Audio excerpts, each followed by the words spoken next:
Welcome everyone to the Volairen show. 30th show that we've done. This is a special show. I'm not really playing a game right now, but hopefully soon I will be. Let me check just to make sure. Space Marine 2 not available.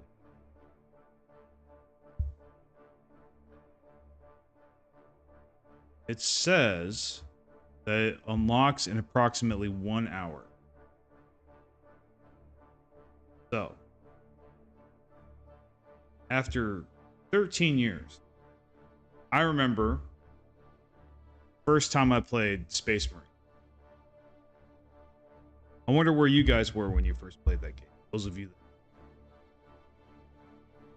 that... It was not nearly as popular as this game is right now. Everybody knows about this game, Space Marine 2. When Space Marine 1 was, was released, it was during a time in gaming where games were still really, really good. Most mainstream AAA games were actually really, really good. And, so I don't think that game got nearly as much attention as it would have if a game like that had come out today. Well, apparently, according to what I've seen so far, what, respected YouTubers that I watch and listen to have said about this game, and the gameplay footage I have seen, streams that I've watched, it seems like these guys managed to do it again while still making their game AAA. And even putting a live service on it, which, honestly, being able to, having done a good job despite all of that, usually most games have like service in it, the AAA games, quote unquote, they don't, they just don't measure up like they used to. It's really sad, but I don't want to get too into that, too controversial right now. But basically what I'm trying to say is that back then, Space Marine 1 didn't get nearly as much recognition, I think, as it deserved because it was a Warhammer 40k game. And Warhammer 40k back then was pretty niche, but this game, this is a Warhammer 40k game too, and Warhammer 40k is still somewhat niche, but it's not nearly as niche as it used to be. And, it's starting to come out into the mainstream. And also, okay, I see some buffering. It's not good. Let's see if I can. Okay. Anyway. But yeah, so back to what I was saying. Now, most AAA games are so bad, just so terrible, that I think people are just starved for something good. I mean, just something remotely good. And then this game comes along. Which is, and it looks like this game is exactly, plays the same way, similar feel, just better graphics, better technology, but has captured the same essence that the first game did, that drew the people that played it in and gave them a great experience, myself included. Honestly, it was that game, Space Marine 1, and Dawn of War, Warhammer Dawn of War, that even got me into the hobby at all. And not really the hobby, I still don't play tabletop. But I would have never even considered getting into the lore at all or learning more about it had it not been for those two games, Dawn of War and Space Marine. And honestly, the shame is that really, Space Marine 1 does deserve the crown of best Warhammer 40k game ever. It's just, unfortunately, there really is no competing with Dawn of War. I'm sure a lot of you would agree with me. Some of you may not, but I mean, if it weren't for Dawn of War, Space Marine would absolutely be the best Warhammer 40k game of all time. And I don't know how this one's gonna do, but I tell you, if it's even 90% as good as Space Marine 1 was, and you're already seeing it happening, this game is gonna shock the industry. Okay, this is already making waves, because you look at the reviews and they just turned very positive from mostly positive. I think some people were a little put off by the price. Obviously, yeah. I mean, that's kind of is a little bit of a scummy AAA practice, but like compared to what most AAA companies do nowadays, it's kind of par for the course. They're just, doing what they all do. I think, I'd rather see that with a good game that plays well, is not buggy on launch. That's the other thing. Like, this game, nobody's reporting any bugs with this game. That's unheard of, especially for a live service game. For a season pass game. And there is enough content to be acceptable. There is. There could be more, of course. So, and we could, you could argue that, they're holding back or whatever, and maybe they are. They probably are for the whole season pass thing, But at the same time, the quality of their work looks to be very good overall. And so, like, I'm hyped. I wasn't going to get on the hype train. I absolutely was not going to get on the hype train for this game, especially when I learned that there was going to be a season pass. I'm like, oh, that's it. It's going to be crap.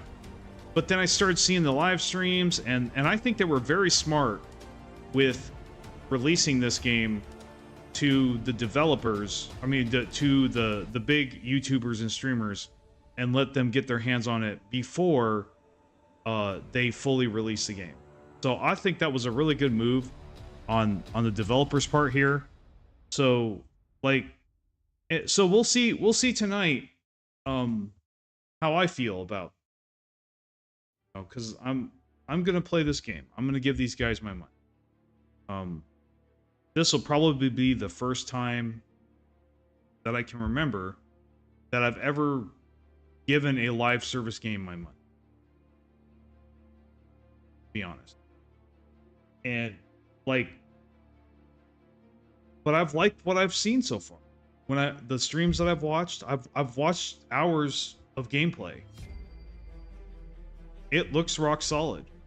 It did crash a couple times. I've seen crashes a couple times, but honestly, like, other than that, and the occasional, glitch, but every game has those. I didn't see hardly any performance issues whatsoever that entire time I was. And not just that, like, the combat, I mean, some people are saying that the combat's repetitive. I didn't really get that feel when I was watching it. I was like, there were times where I was like, whoa, that is flippin' awesome. And it exactly reminded me of the stuff that I saw in Space Marine 1. So, like, yeah, I gotta say, I'm rightfully hyped. For once in a long time, I'm actually hyped for a AAA game. I haven't been for a long time. The last one was Cyberpunk 2077, and after that happened, you may have saw that in my most recent video, which I'm going to talk about that next. I got to give that video a shout out, but like, yeah, that was a real letdown. That really, honestly, it kind of crushed me. It made me feel foolish. Like, why am I getting my hopes up for these games anymore? When Cyberpunk 2077 came out, it was really demoralizing. I mean, for me. I mean, I got over it, but like, it's just, yeah. From then on, I think that was really the last time I got super hyped about a game, because I don't want to be let down anymore, because of the way most developers, in the AAA space are heading. It's just, you can't trust them anymore. So to see a game like this is like a light in the darkness. It really is. You know, to see a game that not only is very polished, you know, is very polished, especially by today's standard, and you know, does have some of the monetization models that most AAA games have, but apparently not all. Now, we'll see when we get in there. If I go in there and I see this, you know, a scummy shop with all this cosmetics and crazy stuff and all this other stuff, I mean, maybe I will, but yeah, that'll definitely be a ding. But you know what? Like, maybe, but like if it's just like season pass and DLC, just actual content, I might be okay with it. And even then, like, I am willing to, especially for a game like this, I'm willing to to have an open mind and overlook the cash shop for a game like this, because so far they've done it right. So far, based on what I've seen, and you know, the gameplay footage and everything, and what YouTubers that I respect are saying about this game, they're not saying much bad at all, really, about this. Nothing really bad. And believe me, if there was a really scummy cash shop, somebody would have said something, I think. But we'll see. Like, I'll go in there. I don't want to eat my words. So, you know, when this thing gets released, we'll play it, hopefully in about an hour. Now, I will have to end the stream to download the game. But when we come back, after, you know, the game's available in about an hour, I think I'll be, I don't know if I want to make a new thumbnail or not. I think I'm just going to title it number 31 and say, you know, Space Marine release, gameplay footage, whatever. You know, I'll just title it Space Marine 2, but whatever. Cross that bridge when we get to it. But yeah, so, and I don't talk about this on my channel very often, till now, really. I don't really talk Warhammer 40k at all. I mention it maybe here and there, but not that much. But you guys need to know, I am a total Warhammer 40k fanboy lore nerd. I really am. Like, I'm not anywhere near as skilled or as you know, learned or enlightened as, you know, the big YouTubers like, you know, Luton and 40k Theories and some other ones you may have heard of. You may watch and listen to them yourself. Great channels.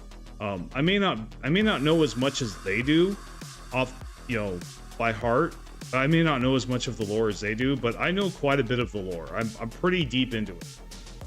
I have dozens of audiobooks about the Warhammer 40k universe, about, you know, the Horus Heresy, and, you know, from modern day setting, you know, especially the ones that are the most relevant, you know, especially like, you know, the most impactful books of the Horus Heresy, books like Horus Rising, and, you know,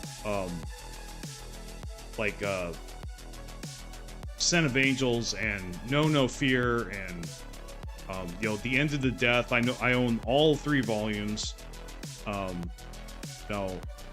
Now I haven't read or listened to Siege of Terra. I'm about to, but I know I've watched enough of these lore channels to really get a grasp of it and really understand it. So hey Fenrir, how's it going? Yeah, courage and honor, my friend. I loved your comment, man. And so I guess now that we're on the topic of courage and honor, I mean, you know, I know a lot of people, they don't like the Ultramarines. There's a lot of Warhammer 40k fans, especially those that play tabletop, that absolutely despise the Ultramarines. I get it, you know, because they got a little too much love in the early editions of the game. I think that's accurate. I may be wrong about that. I may have some details missing, but like, that's what I understand it. I'm going to tell you why I love the Ultramarines. Okay, and it's not so much I love the Ultramarines like Legion so much, but like I do like the Ultramarines Legion, I do. But like their Primarch, Rebooted Gilliman, his character. That character is, to me, one of the greatest characters I have ever read about in anything I have ever read or listened to in any story I've listened to in my entire life. I mean, honestly, in some ways, I know this is heresy, but I even think he's better than the Emperor of Mankind, honestly. The Emperor of Mankind has a lot of flaws. I mean, let's face it. There's been videos about that. But like Rebooted Gilliman, like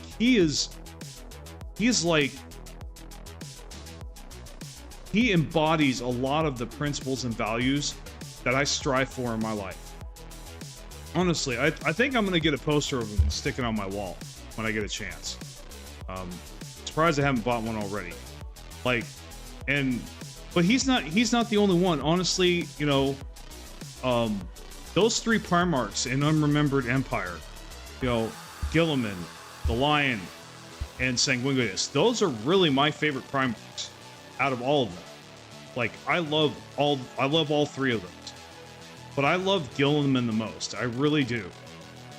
He's just, you know, he may be boring at times, but like really, if you really read up on him, and especially if you read the Indominus Crusade, and you know the Rising, I think it's the Rising Storm, the Rise of the Primarch, you know, his bit on how he got resurrected and everything, and you really learn Rebooted Gilliman's history, like that, you know, one of the most selfless characters I've ever read or listened to. Like, and I'm not saying he's flawless or he's absolutely perfect or some Mary Sue. No, in fact, he's not a Mary Sue. Absolutely not. But like, you know, and he makes mistakes, but like, really, I honestly, I can't praise his character enough. I really can't. Honestly, Rebooted Gilliman really is why I like the Ultramarines. It's not really the Ultramarines themselves. Though there are some good characters. I mean, I'm cool with Marnius Calgar. You know, that's an interesting character. Cato Sicarius, especially in Texas Speech Device, is effing hilarious. I don't think he probably really sounds like that, or he's supposed to really sound like that, but like really just honestly absolutely hilarious character in Texas Speech Device. I mean, it's just, yeah, it's really funny. And I do love how they depict the Ultramarines. You know, I don't know if it's deserved or not, but like, it's all in good fun, right? I miss Texas Speech Device. If any of you guys Warhammer 40k fans and you get a chance to watch that, to watch Alpha Boosa's Texas Speech Device series, honestly, that was another way that I really got into the lore. I used to go to sleep watching that series over and over and over again. Like, I brainwashed myself with it. Nuts. I think I know like most of the lines from that show. It's just a tragedy that it ended, and really not going to get into that. So there's going to be some parts of Warhammer 40k that obviously I'm not willing to talk about because I don't want to get into controversy. I don't want to get into drama. I don't want to demonetize my channel and you know, get whipped by YouTube. So I really don't want to do that. You know, so I mean, there's going to be some things, especially what's been happening in the lore lately, that I'm just not going to talk about. You guys know what it is. It's pretty obvious.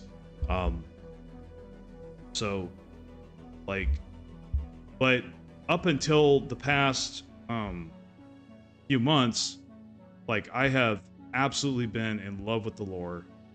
I'm a little concerned as to where it's going, but I mean, and that's the most I'm gonna say. But like, really, but the other recent developments, especially the Return of the Lion, I have been loving it. That book, Lion, Son of the Forest, I think it is the best written. Like, I really think it's the best 40K novel of all time. I really do.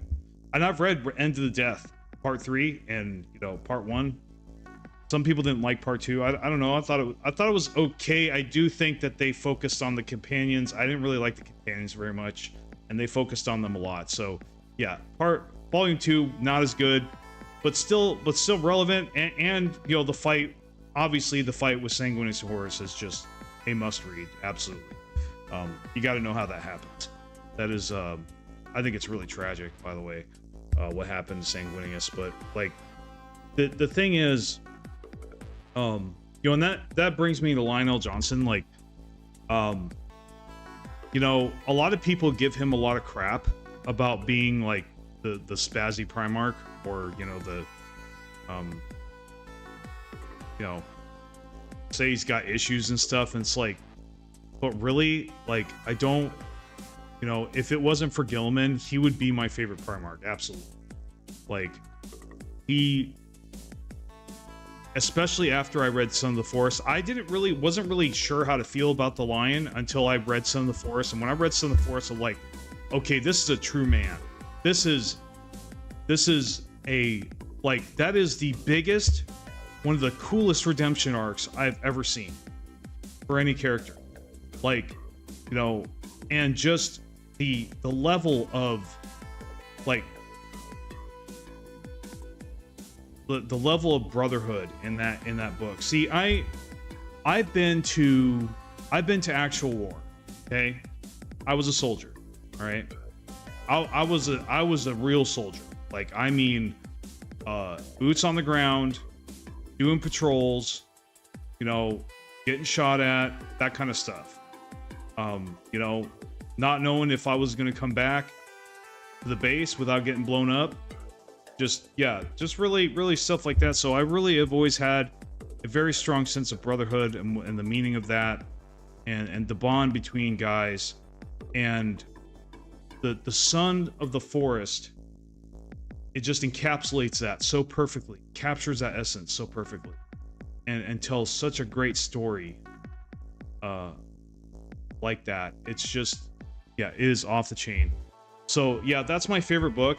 In case any of you want to know. But so back time to Space Marine 2, like, I think this, we'll see what happens after the full release, but, like, it's already making lots of waves, and it's already got very positive reviews from people that paid $90 for it. $90. Those people are going to be hard to please. Imagine the people that only paid $60. You know, they're going to be easier to please.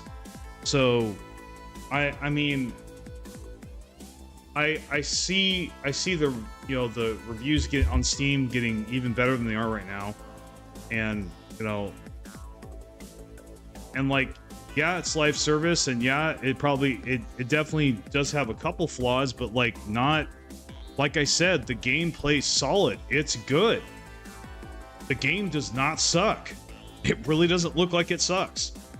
I mean, nobody is saying that.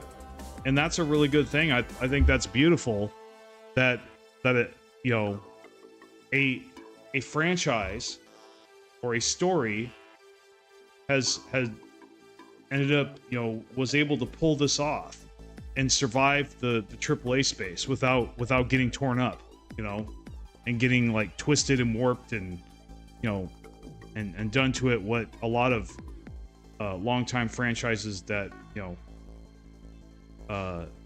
what happened to a lot of other franchises in gaming history. So, you know, where they, you know, there's been some big names that have crashed and burned over the years. It's been really sad. Games that I grew up with, you know, games that, like, you know, that I believed in, and they're nothing like what they used to be. You know, I remember Battlefield 3.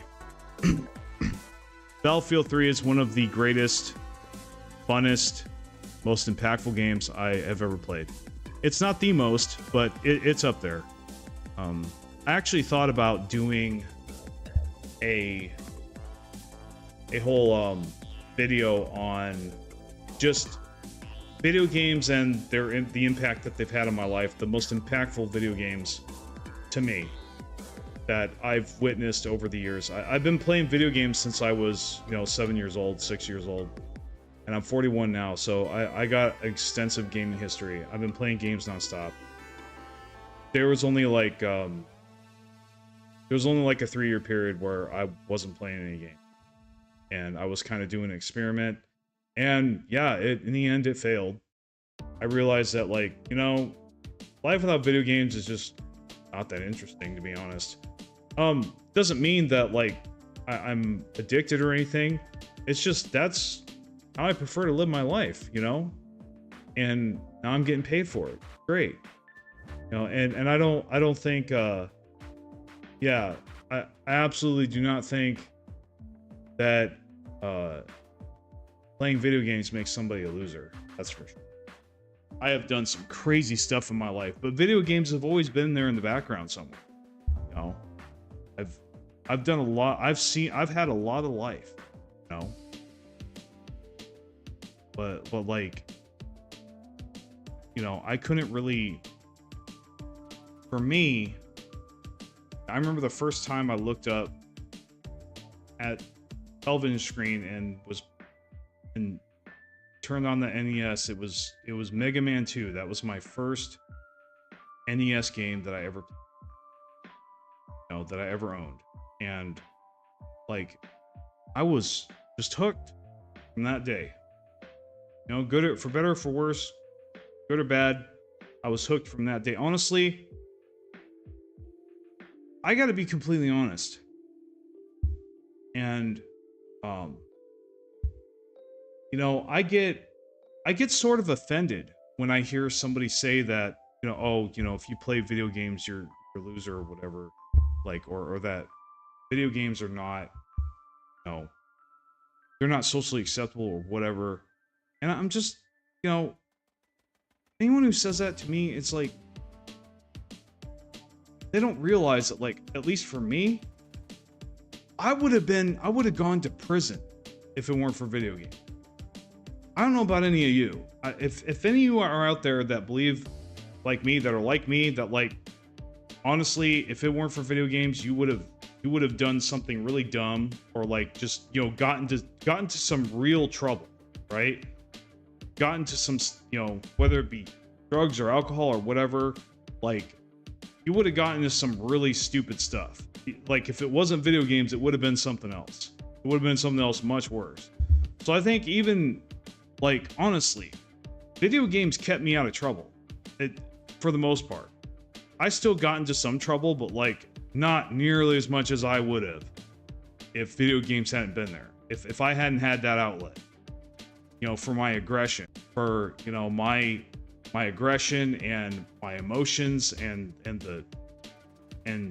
to escape from the problems that I was experiencing, that I was forced to deal with every day, whether it was health problems, abuse, whatever. I'm not going to get into details, obviously, about that, but I do have a past. I do. I did not get through, I did not get through this world unscathed. So, and video games were there for me. They were. And at some points, they even kept me alive. And now I don't depend on them today the way I used to depend on them at times. But like I said, I think overall, not to get too philosophical here, but really, I owe video games a lot. I thank God for the person that invented video games. Absolutely. No. I don't worship video games, but like I said, I think really, I think video games get a bad rap. Anyway, I might talk about that some other time. But so back to Space Marine 2. Yeah, I think this game's gonna be a banger, absolute banger. All right, so still, let me refresh, see if it's up yet. Less than an hour. Okay. Give me 1 second. I'm going to go ahead. I'm gonna my air conditioning.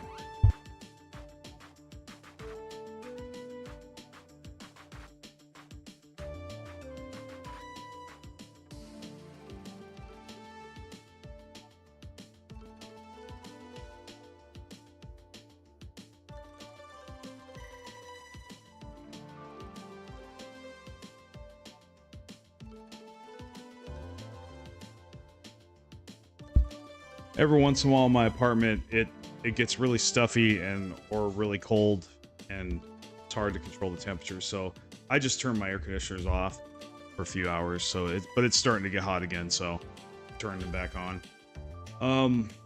Most of the time the air quality is all right. Like the temperature's pretty good, but I tell you, here in the Philippines, it is muggy as shit. I tell you, muggiest air I've ever breathed on this planet. Like it is. I mean, Indiana in the summer comes a little close, but like no, like Philippines, yeah, it's almost like there's no air circulation at all. Maybe there isn't here. But there's vents in my apartment. But it feels like that outside as well. So it's just super muggy here. Something I've had to get used to. But anyway, so yeah, I think Space Marine 2 is gonna be an absolute banger. I think we're gonna have some fun. I don't know for how long, and there may be things about the game that I don't like, or that I remembered wrong, or whatever, or may not be as good as Space Marine 1. I am definitely looking forward to fighting Tyranids over fighting Orcs. Not that Orcs were a terrible adversary, but I kind of feel, the way I feel about Orcs in 40k, they're kind of like the comic relief. You know, I couldn't really take them, I can't take them nearly as seriously as I can take Tyranids, for sure. Like, I mean, we're talking about the Zerg here, okay? You know, the Zerg, aliens. They are, yeah, xenomorphs. That's what the Tyranids are. So, and I grew up being terrified by xenomorphs. So, like, yeah, Tyranids command my respect as an adversary. Like, I respect Tyranids, but like Orcs are kind of like, oh, these guys are, do they even belong in this setting? Like, would these guys really actually exist in a real life setting? Like, I don't know. It's more fantasy than it is actually sci-fi, you know. But they're cool. Orcs are cool. Don't get me wrong. I like orcs too. Just like anybody, they're funny as hell. But like I said, they are kind of the comic relief of the setting. I mean, they're brutal. They're, you know, they are grimdark, but like they also add a lot of humor to the setting. I think much needed humor as well, could like and I do like, especially in Dawn of War, you know, like honestly, I loved all the races in Dawn of War. Absolutely all of them. They were fantastic. You know, especially like the voice lines. I will never forget the voice lines. I'll never forget the choreographed finishing moves between units. Just really, man. I wish I could meet the developer of that game. Shake his, like, thank you for what you know. And actually, so that the other thing that makes Space Marine 2 so cool, this game so cool, and Space Marine 1 is that Warhammer 40k does not have the best track record with their games as far as quality. They don't. There is tons of mobile games and, you know, scummy mobile games and just absolute duds and turds that have been released with the 40k IP. It's like, what is this garbage? Even Dawn of War, even the Dawn of War series. You know, I was not a fan of Dawn of War 2. Now, a lot of people do like that game, and it wasn't a bad game, but I don't feel like it really deserved the Dawn of War tag. It was it wasn't really an RTS, in my opinion. I always felt, you know, and that's what Dawn of War 1 was an RTS. I did not feel like I was playing an RTS when I was playing Dawn of War 2. And so I really kind of felt betrayed anyway at the time. So I have some resentments against Dawn of War 2, but it wasn't a bad game. It was still pretty polished, and for what, you know, for the game that it was, I mean, you know, a lot of people liked it. You know, it got, you know, but I didn't like it because it wasn't basically it wasn't a better skin of Dawn of War 1, which is what I wanted. So yeah, I didn't like Dawn of War 2, but then when they announced Dawn of War 3, I remember back in the day, I got so excited. I was like, wow. And they, all the screenshots and cinematics and stuff, but actual gameplay footage, I was like, oh, this doesn't look so bad. Yeah, this looks maybe even better than Dawn of War. But then I got my hands on the game and I opened the game. And I was so disappointed. I left the worst, possibly the longest, most scathing review I have ever left on Steam for that game. I was heartbroken, absolutely heartbroken at the way Dawn of War 3 turned out. I had been waiting, like I was so on the hype train for that game. I thought it was gonna be the next Jesus Christ, for crying out loud. No, I thought that it was gonna walk on water, and like it just, wow. MOBA? Really? You're gonna try to turn it into a MOBA? Come on, man. Just come out with the same game. What is your problem? Sorry, I'm going off here. Like, I don't know what their problem was. Like, what? Why can't you just continue the formula? Why can't you just save the formula and just make it look better and feel better and just improve upon what was already working? Why do you have to turn it into something else? Sorry, this is coming out of me after years of just holding it in over this topic. Like, finally able to say this to somebody. I don't know what possessed developers of Dawn of War after the first game and all their subsequent expansions to turn around and just, or especially, Dawn of War 2, we can skip that, but Dawn of War 3, come on, that was their chance. That was their chance to like bring, basically update Dawn of War after like 20 years, and they fucking blew it. What a shame. What a letdown. I was torn up. Let me tell you guys. Man, those were the days. And, and that was even before, AAA games started getting real bad as a whole. When the real dumb stuff started happening with the AAA space, with the releases. It was a stinker then, even before that stuff was going on, that drama started happening. And so, yeah, I think everybody that was hoping for that game was shocked. Now, I think there's still some people.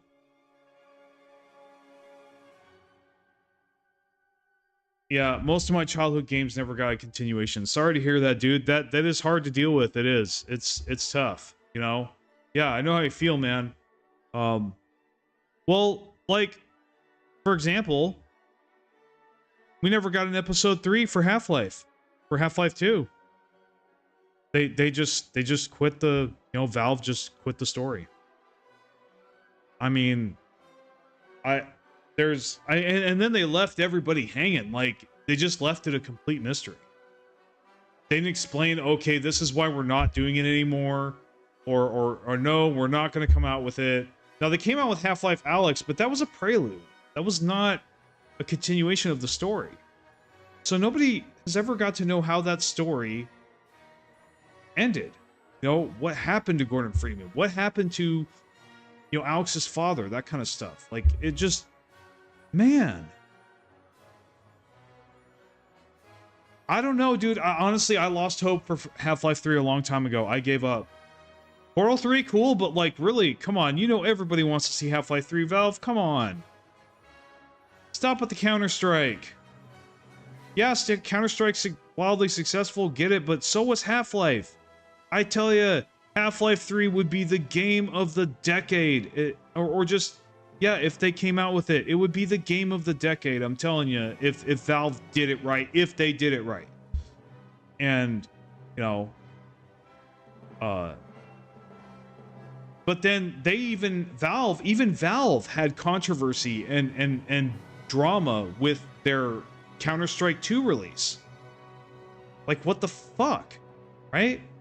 And there's a lot of evidence to suggest that, you know, their numbers, Counter-Strike's numbers on Steam isn't very accurate. It's kind of propped up, you know, because it's like month after month without fail, it's always like top 3, always. I mean, now I'm not saying Counter-Strike's a bad game, obviously not. I mean, there's no way they could keep it up that high, even if they were faking it a little bit, you know, for that long, if it wasn't a good game. So, like, but anyway, so yeah, there's been a lot of BS over the years. And just to see a game like this come through that, actually polished, actually keep most of the essence of the original game, that's unheard of today. And so that's what this game is stepping into. That's what these developers are stepping into. And I think they couldn't have picked a better time to come out with it. And the other thing too, this game, I think this game is going to do more for the Warhammer community, especially the lore YouTubers, especially, than they realize it. You know, this game is gonna, I think it's gonna be a smash hit. If it is a smash hit, this is gonna bring so many people to the setting. Now, that might also be a problem, especially with what's been happening lately. A lot of us are starting to think, oh, maybe it's not a good idea for Warhammer to go mainstream. I'm starting to think so as well. Maybe this is a bad idea. Maybe we should pull back, but I think it's too late, especially after this game.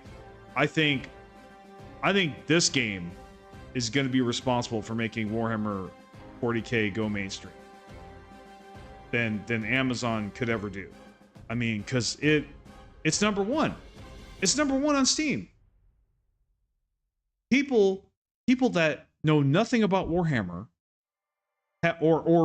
knew about it, but for years had no interest in the lore. Now they're getting into the lore. They're talking about getting into the lore. Big YouTubers. I'm talking big names. Yo, names with like 15 million subscribers. We're talking big hitters are loving this game. So like that is really, that's going to have a ripple effect for a long time. That's going to bring a lot of, there's going to be a lot of new, like, I mean, I feel, I'm very happy for the lore channels right now. They're going to get so much love from this game. It's ridiculous. That's what I think. They're gonna get a lot of new viewers, and that ceiling that I talk about in my my channel content video or channel success video, that ceiling that I talk about for Warhammer, the Warhammer IP is going to raise. That's my prediction. It's just a prediction.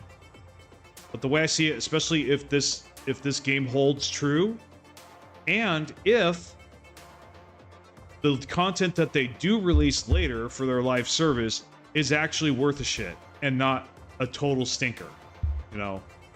So, especially if it continues to be really good.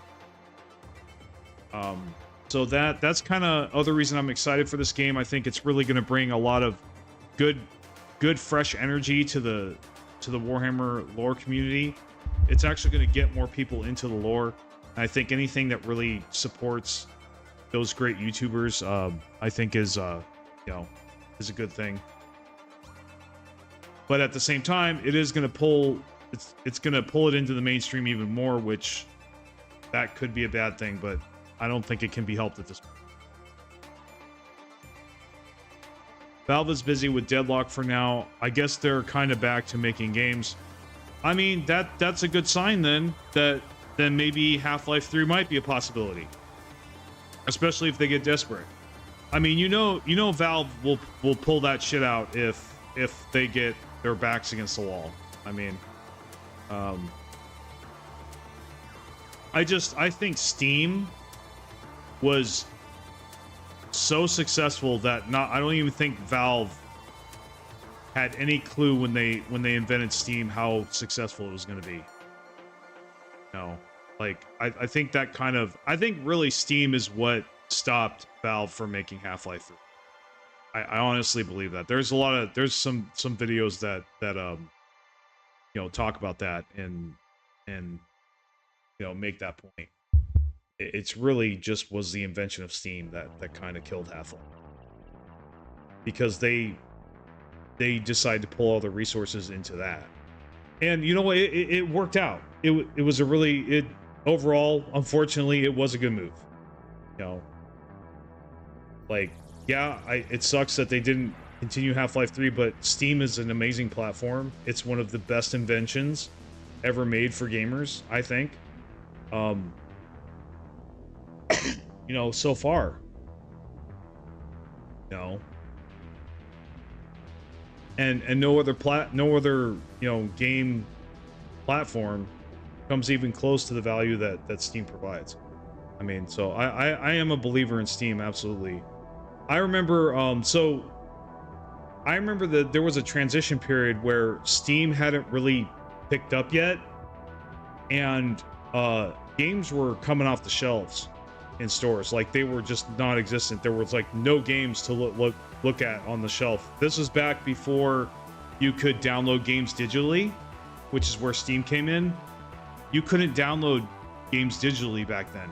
You had to get a copy, like a CD, you know, a DVD or whatever, off of the store shelf if you wanted to get the game legitly. Well, the problem at the time was there was becoming less and less of a selection of games, of hit games, of good games on the shelves, because, you know, and I remember when I was a kid, I talked to, while this was happening, I talked to the clerk, and he's like, well, yeah, he seemed to know a little bit about it. He's like, yeah, you know, right now, like, everybody's pirating, you know, so the developers, they can't really make any money. So, yeah, so Steam put a stop to that. And, like, I mean, if you pirate games, I'm not saying you're bad or anything. You know, I'm not judging you if you pirate games. You know, you do you, whatever. You know, despite the video I just released. But, like, I remember I was there. That's what I'm saying. I was there on the other side of things. You know, just know that when you pirate a game, you could, not always, but you could be hurting the industry. Now, if you're pirating a game for a complete scumbag developer, all the hats off to you, dude. All the power to you, dude. But I think there's something about, like, something worth it is worth paying for. Kind of what I believe. You know, so, and that leads me to my latest video that I just released. I encourage everybody to watch. It is about Stellaris DLC, and is it worth spending that price tag? Like, is it worth the price? And it's no secret that Stellaris DLC, most of it, is not the cheapest in the world. The price, especially for some of them, can be a little steep, I'll admit. Now I have money. I'm not exactly broke, so I can afford, you know, they're good DLC. They're good DLC, and most of the time I'm not completely disappointed. Even the DLC, I was like, I don't think that was worth it. Still added some content. Still changed my game a little bit. So even Humanoids, even though I bashed it in my video, it wasn't a absolutely terrible DLC. Obviously, Clone Army is a great origin. It is a great origin. It's just, like I said, it just wasn't enough to carry it for how much I paid for it. It was really the portraits that really disappointed me about it. But, and I usually don't buy, in the past I didn't buy species packs. But anyway, so, and I wanna talk about that a little bit. And why I made this video, because when I started out in Stellaris, I refused to get the DLC. Just like a lot of people, I looked at the price and I was like, whoa, no, I don't want to pay that much for this list of features. You know, I would pay that much for like an actual real expansion. But the thing of it is, I got bored one day, and so I'm like, you know what? Everybody says Utopia is pretty good. I'm gonna check it out, and I wanted to play with Dyson Spheres, right? That's really how it started. I wanted to play with Dyson Spheres, and I was like, you know what? Because I think Dyson Spheres are effing cool. So I wanted the theme. I'm like, all right, let's check this out. And you know, I'm really glad that I got Utopia. I really am. And it was $20, and the thing I don't think I mentioned this in the video, but I will admit also that something else that kept me from buying the DLC for a long time was the fact that they never really lowered the price. Like, I think Utopia is still $20, so that's something that I think Paradox could look at. But however, like I pointed out in my video, the quantity is not everything. It's really the quality that we're looking at here. And when I got Utopia for the first time, I got so much more than I bargained for. Like, I just wanted Dyson Sphere. But like Hive Mind, Ascension Paths, all kinds of other stuff, you know, things that, you know, I can't think of at the top of my head, but there was so much stuff that came with that, and not just stuff they didn't even put on the list, and stuff that like changed the way I played, fundamentally changed my playstyle in ways I never thought was possible, gave me games that I never thought was possible, and really just added so many hours of playtime to the existing game. Like I said in my video, at least 100 hours for Utopia, at least. And so if you take the $20 and you subtract 100 from it, you're actually getting $80. Is kind of what I'm pointing out. If you put a dollar value on each hour that you spend playing a game. So, and there's a lot of AAA games that can't even pull that off. Like Doom Eternal, for example. You know, the campaign's only like maybe 20-30 hours. You know, now the quality of that playtime is great, so that is something to consider. But if you just do the math, Utopia actually might be more worth it than Doom is. Which, obviously, that's not completely true. You know, that's very subjective. I know, I get it. And some of this is subjective. So I wanted you guys to know the video is my opinion, right? It's in the title, my opinion. So that's really what it is. Because it is subjective. Because, you know, there is DLC that I may have poked at that other people are like, oh no, dude, that DLC is totally worth the money. Or or some people I'm sure are out there, they think Utopia is a total stinker. You know? I don't understand that, but you know, hey, hats off to them, you know? So like, yeah. I mean, so yeah, I released a new video today. It's, you know, it's out, it's fresh. Go ahead, give it a like, give it a comment if you can, especially if you liked it. You know, even if you didn't like it, leave a comment. Tell me why you didn't like it. Obviously, be constructive, be as positive as you can, be as respectful as you can. I really appreciate it. But you know, let me know if you disagree with me. Let's have a discussion about it, right? So, but yeah, it's out. Let me see. No, I told myself I am not going to look at it until I come out with my next video. So I'm not going to look at the results of this video I released until I make my next video, because I don't want to get discouraged, because you know I feel like I am taking a risk with this video because it's not a guide, and it seems like lately in the past when I don't release a guide, it's dead on arrival, or it does not much. So I'm trying to break that. To be honest, guys, I really am. I can't just make guides. I need to have something else that draws you guys in besides just guides. Guides are cool, but they do have weaknesses, and you know, I need something. I need a format that is gonna get me farther than I am now. So that's what I'm working on. But like I said, I'm still gonna make guides. I'm not saying I'm done making guides. I'm just saying that guides can't be the only thing you guys watch me for. So, not that I can, you know, want to control what you guys watch. I mean, it's more like, you know, I need to come up with something more entertaining, right? Like, I need to get better. I need to do better. I want to, you know, I want to come up. Now, I've decided sort of naturally that I think I do want to focus on Stellaris more than I have been.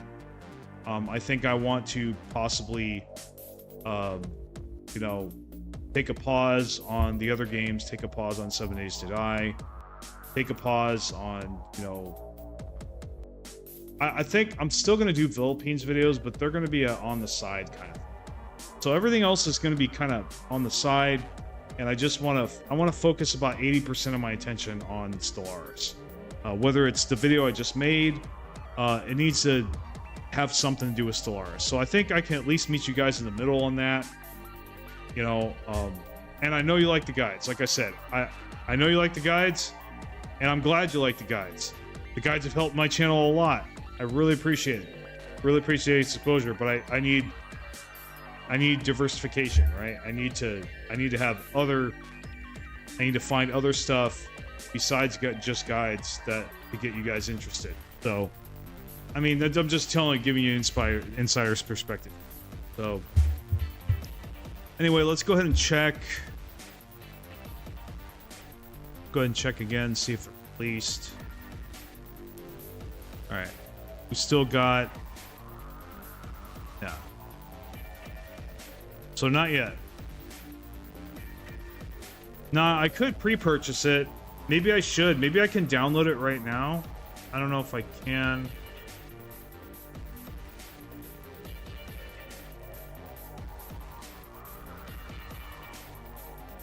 I hope I have enough memory to... I hope I have enough available disk space for this.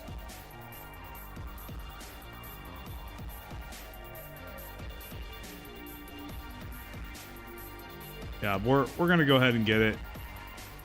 We'll just go ahead and get it right now. Because I'm gonna play it. Like, that's a foregone. I don't think I can install it.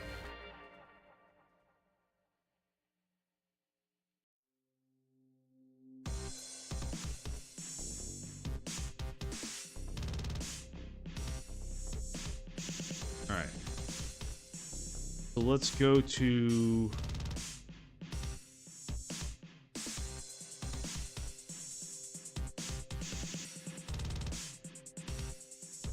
Installing Warhammer, game not released. There we go. So it's right next to the Space Marine anniversary music edition. Okay, so we're gonna go ahead and add this to our favorites. Hopefully, I wonder if it'll automatically install, but we'll go ahead and yeah. It looks like my buddy has it on their friends list, and two other on their wish list, and two other people. Cool. So anyway, let me get back to the screen. Yeah. So yeah, you know, the video, I had a hard time making it because I gotta be honest, I was kind of scared. Getting a little vulnerable here. I was a little scared that, like, you know, I had thoughts and fears that, like, it's just not going to do anything. So, like I said, I'm not going to look at the analytics for that video, and I'm going to try to ignore that video until I come up with the next one. I think that's going to be my policy moving, because watching it like a hawk after I release it, I think really I just need to be focused on making the next video, keep going forward, keep uploading, right? Just keep producing. No, that's what I think I need to. It's more important.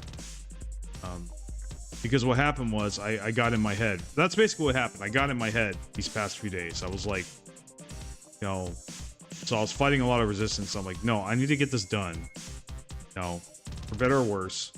You know, this is my test of the format, and then we'll go to another one. You know, we'll do another game with the format, and then we'll look at how the last one once it sits. That's what I'm gonna do. But anyway, back to Space Marine 2 and just Warhammer. So anybody here, you know, you're watching the stream either after the fact or before the fact. Like, if you're a Warhammer 40k game, I'm sorry, if you're a Warhammer 40k fan, I would like to know you. Leave a comment. Tell me about yourself. You know, give a shout out. I want to know my Warhammer 40k fan. You know, if you're a fanboy like me, especially if you're into the lore, if you're really deep into the lore, I would love to talk lore with you guys. You know, not officially, you know, I have no intention right now of stepping into that space, because it's just, that's not my channel. I'm not a Warhammer 40k lore channel. I have thought about it, but honestly, the other thing too is I simply don't feel like I have enough knowledgeability to really kind of step into that space anyway. You know, I'm not a lore master.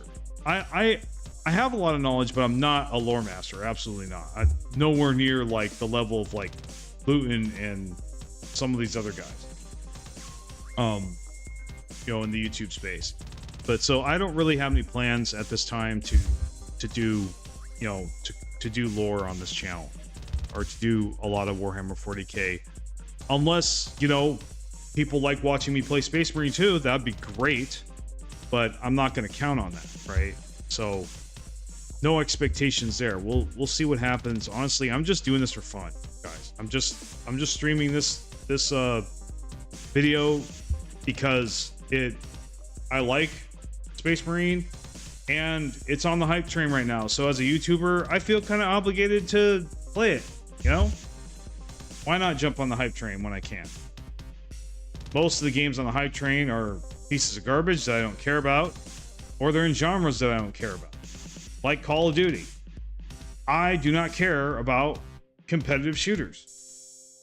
I used to be really into them, but like today, I gotta be honest, guys. All competitive shooters do for me is they just make me, really, they make me rage hard.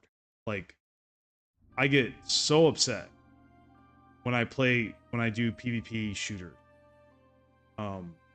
Most of them, especially one in particular. Give you a hint. We nicknamed it Anger Watch. You know, really, because like, wow. I mean, I used to get so pissed at Overwatch, like the original one. It got to a point where I was like, man, I can't play this anymore. It's doing nothing good for me. Like, I'm not even having any fun. I'm just raging. You know, it's more like, yeah, it's more of an addiction than it is really something enjoyable. So, you know, and we all know how Overwatch turned out, right? Yeah, needless to say, Overwatch did make a cameo appearance in my video. There were a lot of games that I had pent up frustration about, that I was able to finally air the dirty laundry, so to speak, a little bit in that video. It was nice to take shots at some of those games over the years, that those stinkers. Yeah. Now, to be fair, Overwatch did not start out as a bad game. It actually was one of the greatest games in the beginning that I had ever seen or played. It definitely made an impact on me. does deserve to be on the list. It's just it, like a lot of games, got warped and twisted, and then it just, you know, and then the company just more and more corrupt, you know, further and further away from the original vision, and stopped caring about their player base, and just kept that element just got worse and worse. I kind of call this age, you know, I kind of call what this time period in human history, I call it the age of anti-consumerism, honestly. That's the name I have for it. I've been calling it. Like this era of just upsetting your player base almost deliberately. I mean, doesn't it really, I don't know about you guys, but like me, it really feels like sometimes to me that like, wow, it's like they're trying to piss us off. Like, you know, like it's like they're trying to piss off their player base. I don't understand it, you know, like you know, and I think somewhere down the line it started just being about the money and nothing else. I think that's really like, it became, instead of how can we make a great game that people will buy, it turned into how can we get as much money from our customers while doing the least amount of work. And basically how can we take more while giving very little in return, or giving as little as we can in return. I think that's really kind of the spirit of the way things are right now with a lot of developers. It's really sad. And I've never spoken out about this stuff before. I've always kept it pretty PG about this kind of stuff, but honestly, with the video I just released, cat's out of the bag. That's how I really feel. There's a reason I only stream, play, showcase, do guides for indie games for the most part. Now, Stellaris, you could consider that a AA game, right? But I don't really consider it a AAA game. Even though it's about as popular as quite a few AAA games out there. I mean, it's not in the top 100 anymore. That concerns me. But it was in the top 100 for a long time. And so, and there's kind of an asterisk with this video too. You know, I did throw a lot of love Paradox's way in that video. Some would probably argue more than I should have. And I get it. Like I said, it's fucking $20 horse. Yep. Exactly. Fucking $20 horse. That fucking horse, man. Oh my god. Really, I think the shop, the concept of the shop, the microtransaction is the absolute worst idea that has ever been invented in gaming. Absolute worst idea. I think really that has ruined more games than I can think of. And it's caused more drama. Like, really. Ruined people's lives. Like, look at all the whales right now that are suffering. You know, we mock them, we talk about them, you know, we give them crap, but like, they are in the grips of an addiction. They really are. It's an addiction. It's a vice. It's like anybody else who's suffering from gambling, or drugs, or alcohol. It is no different. That's how I really honestly truly feel about it. These guys that they spend hundreds of thousands of dollars on a video game. A fucking video game. That only, for dozens of years, a game like that would only cost $50 to play. Or $60. It's been $60 for a long time. Absolutely atrocious. Absolutely atrocious. No, I will not give my money to a company that takes advantage of that. Absolutely not. You know? it is wrong, you know, absolutely wrong. And that's what I'm going to say about that. Like I said, looking at you, Blizzard, you know, but I actually, if I had space in the video, I would have put some Bethesda pictures up there, and I probably could have fit some Bethesda pictures in there, because they're one of those companies too that have just been really disappointing, really doing some damn stinky shit over the past, you know, several years. It just really, yeah. Enough said, right? We've all watched the videos. Sure, you know, I'm not the only one. We're all thinking this. A lot of us are. You know, some of us not as much as others, but like, yeah, this is just. I think it's really, and so again, I come back around to Space Marine 2. This is a light in the darkness. It really is. It really is looking like this is going to be a light, which I am so happy about. I'm really hopeful. Like, I really, like I said, I've already seen the gameplay. I've already seen people loving it and enjoying it, and I have been enjoying the footage myself. And I've been watching it for hours. So really, I have a hard time thinking that it's going to be that bad. I think, if anything, if I get disinterested, it'll be because it's just not my kind of game anymore. That's kind of one thing I'm afraid of, that I'm going to get in there and be like, oh, well, I used to like Space Marine.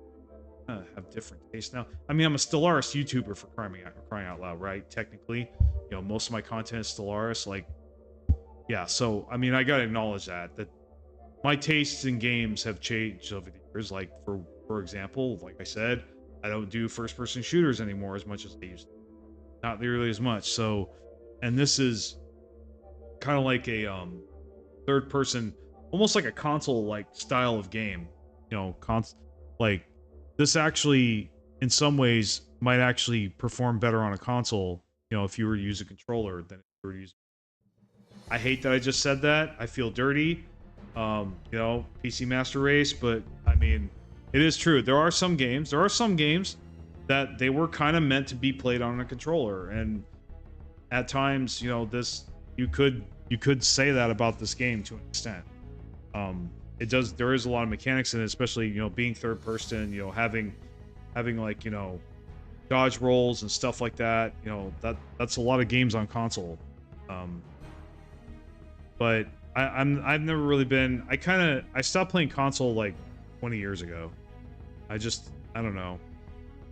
It wasn't like a conscious choice at first. It just, I never bought one. It was like, every time I thought about buying one, I was like, well, there's no games on there that I want to play that I would want to use a controller for. And I really love the mouse and keyboard, honestly. It just fits me so much better than a controller does. But then I've got friends who, they swear by the controller. They would rather play with a controller than the mouse and keyboard. So, and I also, of course, think it depends on the game. I think it depends on the game. Let me see it.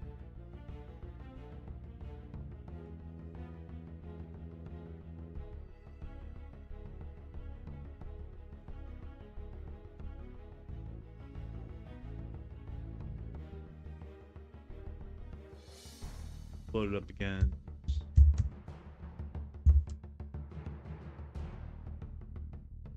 Load up the page, you can see it.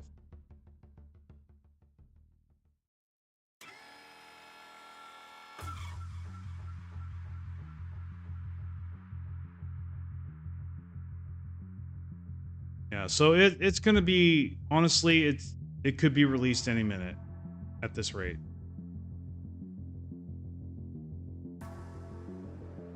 Yeah, $20 horse.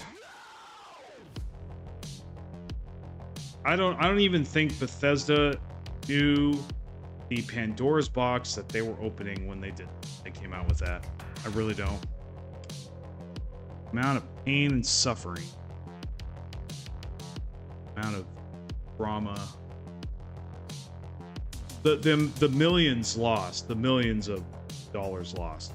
Like, I mean, there's a game that recently came out that like, I'm not gonna name what it is because I don't want to get flagged or anything or get caught up in that, but like, most of you probably know what I'm talking about. It literally, after $100 million budget, just only had 600 players. Wow. Only 600 people. Like, that is what, like, who got all that money? That's what I want to know. I want to know who got all that money. Like, that was like, wow, talk about a loss of dollars. Like, seriously. No, yeah, just terrible. Like, honestly, like, I follow some YouTubers that were talking about it. Just how like, just what a tragedy that is. Like, I mean, it's and they were kind of making fun of it, but they were like, man, I can't even make fun of this. It's just so sad. Like, what can I say? You know, it's like, it's just really sad. Like, it's kind of like you don't want to wish that on anyone, but like, really, like I said, the way things are going lately, well, they do it to themselves. They do. Like, AAA developers, they do it to themselves. Yeah, like I said, I want to be careful. You know, especially about politics. Be very careful about that. I don't want to get into that.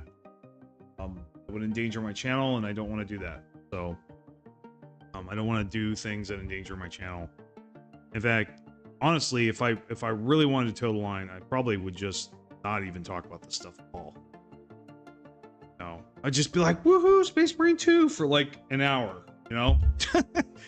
That's what I'd be doing. Like, but yeah, I'm really excited for this game. I am. I also, just the prospect of being able to play Space Marine 1 with Tyranids instead of Orcs, if nothing else, is very appealing to me, personally. I think really, yeah. So, also, though, I got to see some, you know, I hate to spoil it, I'm gonna try not to, but like, there are other enemies later on besides the Tyranids that, you know, Titus has to fight. And also, there's also hints that there's obviously probably going to be some DLC of other races entering the franchise as well. Like, for example, maybe Necrons. There was some evidence of that. So, like, you know, not to spoil anything too much, but like, I mean, yeah. So there's that was kind of the deal with Space Marine 1 as well. You start out fighting one antagonist and end up fighting another. You know, it's kind of the same thing in this game. You kind of find out who the real bad guy is, you know? I mean, if you can call it the real bad guy, because they're all, those factions that he fights are all the real bad guys. Like, Tyranids, you know, Chaos, they got to be stopped. Both of them have to be stopped. That's what makes it so Grimtark, right? Like, they are, by themselves, they're so formidable, but then the Imperium has to fight both of them. And they got to fight other factions like the Necron. And like, even factions that could be considered somewhat morally good, like the Tau. You know, some might flame me for that, for even speaking good of them, but like, I mean, like I said, I don't play tabletop. I think, like, other than their ideology, philosophy, which I'm not sure I agree with the Tau. Other than that, they're pretty benign and pretty positive as far as factions go in Warhammer 40k and the grim darkness of the far future. You know, they're definitely more moral and more more benign than the Imperium, that's for sure. But honestly, like, I think just when it comes to the Imperium, like humanity's always been a mixed bag. Like, you know, we got darkness, we've got light, you know, we've got a good side, we got a bad side, there's a good side and a dark side. You know, we're just we're the whole package. Like, so, and that's kind of how the Imperium is, and like, you know, you have very grim dark moments, but then you also have characters like Rebooty Gilliman that are like some of the purest things you ever seen. I mean, like I said, and I hate, like I said, I hate to you know, put him on such a pedestal, but like, really, I can't help it. I think he's so well written, and like, just, yeah, no, and I don't think anybody has a story quite like his. Like, really, just, well, there was a couple videos I watched that kind of explained it. Like, basically, he's one of the few Primarchs that actually always sought to better himself. Like, really just was always pushing his limits. Always. Like, that's kind of why, and that was also one of his weaknesses, also, is that he took a lot of risks that maybe in hindsight he shouldn't have. Like, cough cough Fulgrim and cough cough Mortarion. You know, it's kind of like there's a saying, and actually that's one of the only criticisms I have of Rebooty Gilliman, is that you know, there's a saying like the king should never engage in direct combat. The reason people say that is because if the king gets killed, everybody's fucked. So that's kind of what happened with Fulgrim. The king got killed. So, like, you know, and he was much more valuable alive and hiding away somewhere than he ever would be on the battlefield actively fighting someone. So, like, you know, protect the king at all costs. That's kind of how I felt about, you know, what Gilliman's decision to fight Fulgrim. I'm like, that was a dumbass move, dude. You put way more on the line than just your life. Like, you put the Imperium on the line. Like, you are much more valuable. Like, yeah, Rebooty Gilliman is much more valuable to the Imperium alive and not fighting anyone, especially Primarchs. Let Lionel Johnson do that shit. But I think Rebooty Gilliman is so much more valuable as, like I said, administrator, lead, and leader. And I'm not saying that, and he's not weak. It's just, let's face it, he doesn't have a good track record when it comes to fighting Primarchs. He just doesn't. And like I said, that's obviously, but in spite of that, he still tries. You know, you can still hand it to him. He still tries, and he does give them a big challenge. He doesn't make it easy for to be bested, for sure. He definitely is not a pushover like Lorgar. Okay, Lorgar is a effing pushover. Rebooty Gilliman, like, he almost wins. Like other than Fulgrim, like, he actually did, you know, though some would argue, I think he actually did kill Primarch. I mean, I think he did kill him.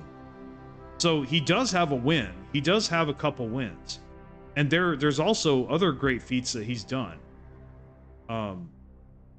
Like when he was in that room in Unremembered Empire. I think it was Unremembered Empire, if I remember correctly. You know, where he's cornered, you know, he's basically set up and cornered by Alpha Legion. Like 10 Space Marines. And he cleans them all out. He kills most of them before he passes out. I don't know if somebody saved him from the last remaining ones, or if he actually did kill them all and then just collapsed. I have to read it again, but he killed most of them. Like, with his bare hands. He was not armed, and he did that. Like, trained Alpha Legion with bolt guns and shit. You know, and they took him by surprise. He didn't know who they were until it was almost too late. So, yeah, like, I mean, and then surviving the depths of space, you know, and also his literal courage to face the other Primarchs and his fury also is something you can count. And despite what I said about, the king shouldn't engage in direct battle, making that mistake, violating that principle. But like, it regardless, like he is always pushing his limits. He is like he's always trying to see what he can do better. He's always trying to improve and like, and really, though characters throughout the setting constantly question his motives, including Lionel Johnson, like other Primarchs, his captains, like, everyone around him, they don't know what's going on in his head, and sometimes even us readers, it's hard to know if what his true intentions are sometimes. But really, overall, it's pretty clear. There's pretty solid evidence that Rudy Gilliman really just wants to save the Imperium. That's really all he wants to do. He believes in the vision of the Imperium, of like what it should be, okay? Not what it's become, right, over the past 10,000. But like the Emperor's like true ideal and vision for humanity, which was somewhat pure and benign, for to an extent, I'm not sure about the atheism, but the Emperor made a pretty good case for it. But like, yeah, I mean, now I have a different opinion from the Emperor on spirituality. But like, I get why he would think that way. The Emperor does make some valid points, but then again, so does Uriah Olather. He makes some valid points. So, might talk about that some other day. The Last Church. Very, very interesting story. I'm sure a lot of you agree. Very interesting story, The Last Church. So, you know what? Let's talk to the people real quick here who know nothing about Warhammer 40k at all. Have no idea. They've heard about this game and they're like, what is the deal with this game? So, Warhammer 40k, best I can explain it, is a universe where in the far future, it takes place about, in our timeline, it's actually in our timeline, about 30,000 years, 38,000 years from now. Well, there's two time periods. There's a Horus Heresy time period, which is about, 28,000 years after current day. And then there's Warhammer 40k, which is 38,000. So minus the 2,000 that we have now. So now I'm going to tell you a little bit about the backstory of those past 20 something thousand years. Those dozens of thousands of years, those dozens of millennia. And there was a large period of time. So in this timeline, humanity goes to the stars. We go to the stars, we build generational ships, we start colonizing planets over hundreds of and maybe thousands of years. We start spreading out slowly, little by little, and then at some point we discover the war. And it takes about like maybe, I don't have all my facts straight, but last I read, impression I got was like 10,000 years into the future, we discover warp or chaos technology that allows us to do faster than light travel. And this catapults human civilization into a golden age called the Dark Age of Technology. So, well, things are great for about 10,000 years. Roughly, give or take 10, 15,000 years. In like the 24th millennium or the 25th millennium, stuff starts getting wild. Humanity has this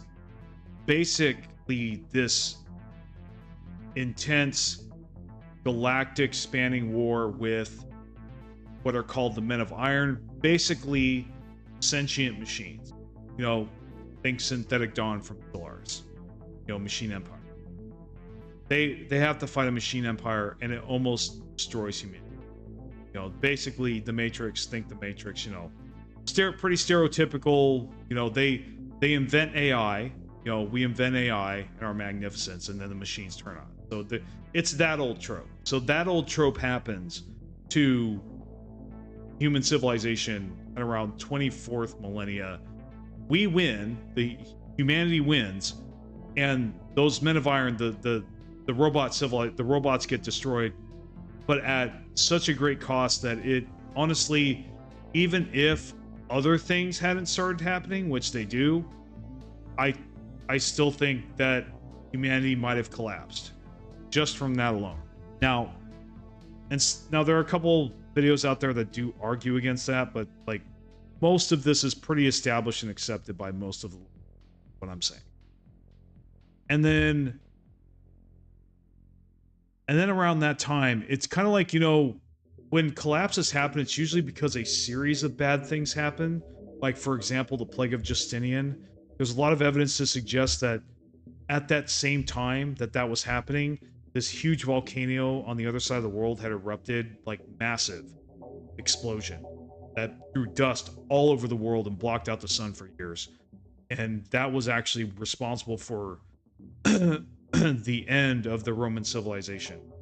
And it's a permanent, almost permanent death, like basically it never recovered. So that was a true end of Roman civilization. So there's a lot of evidence to suggest that was so.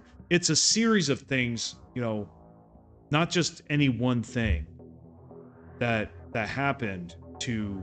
So one of the other things that happened was that little did humanity know, the Eldar, which is basically space elves. So they're another faction in Warhammer 40k, and they're nearly extinct in the current setting.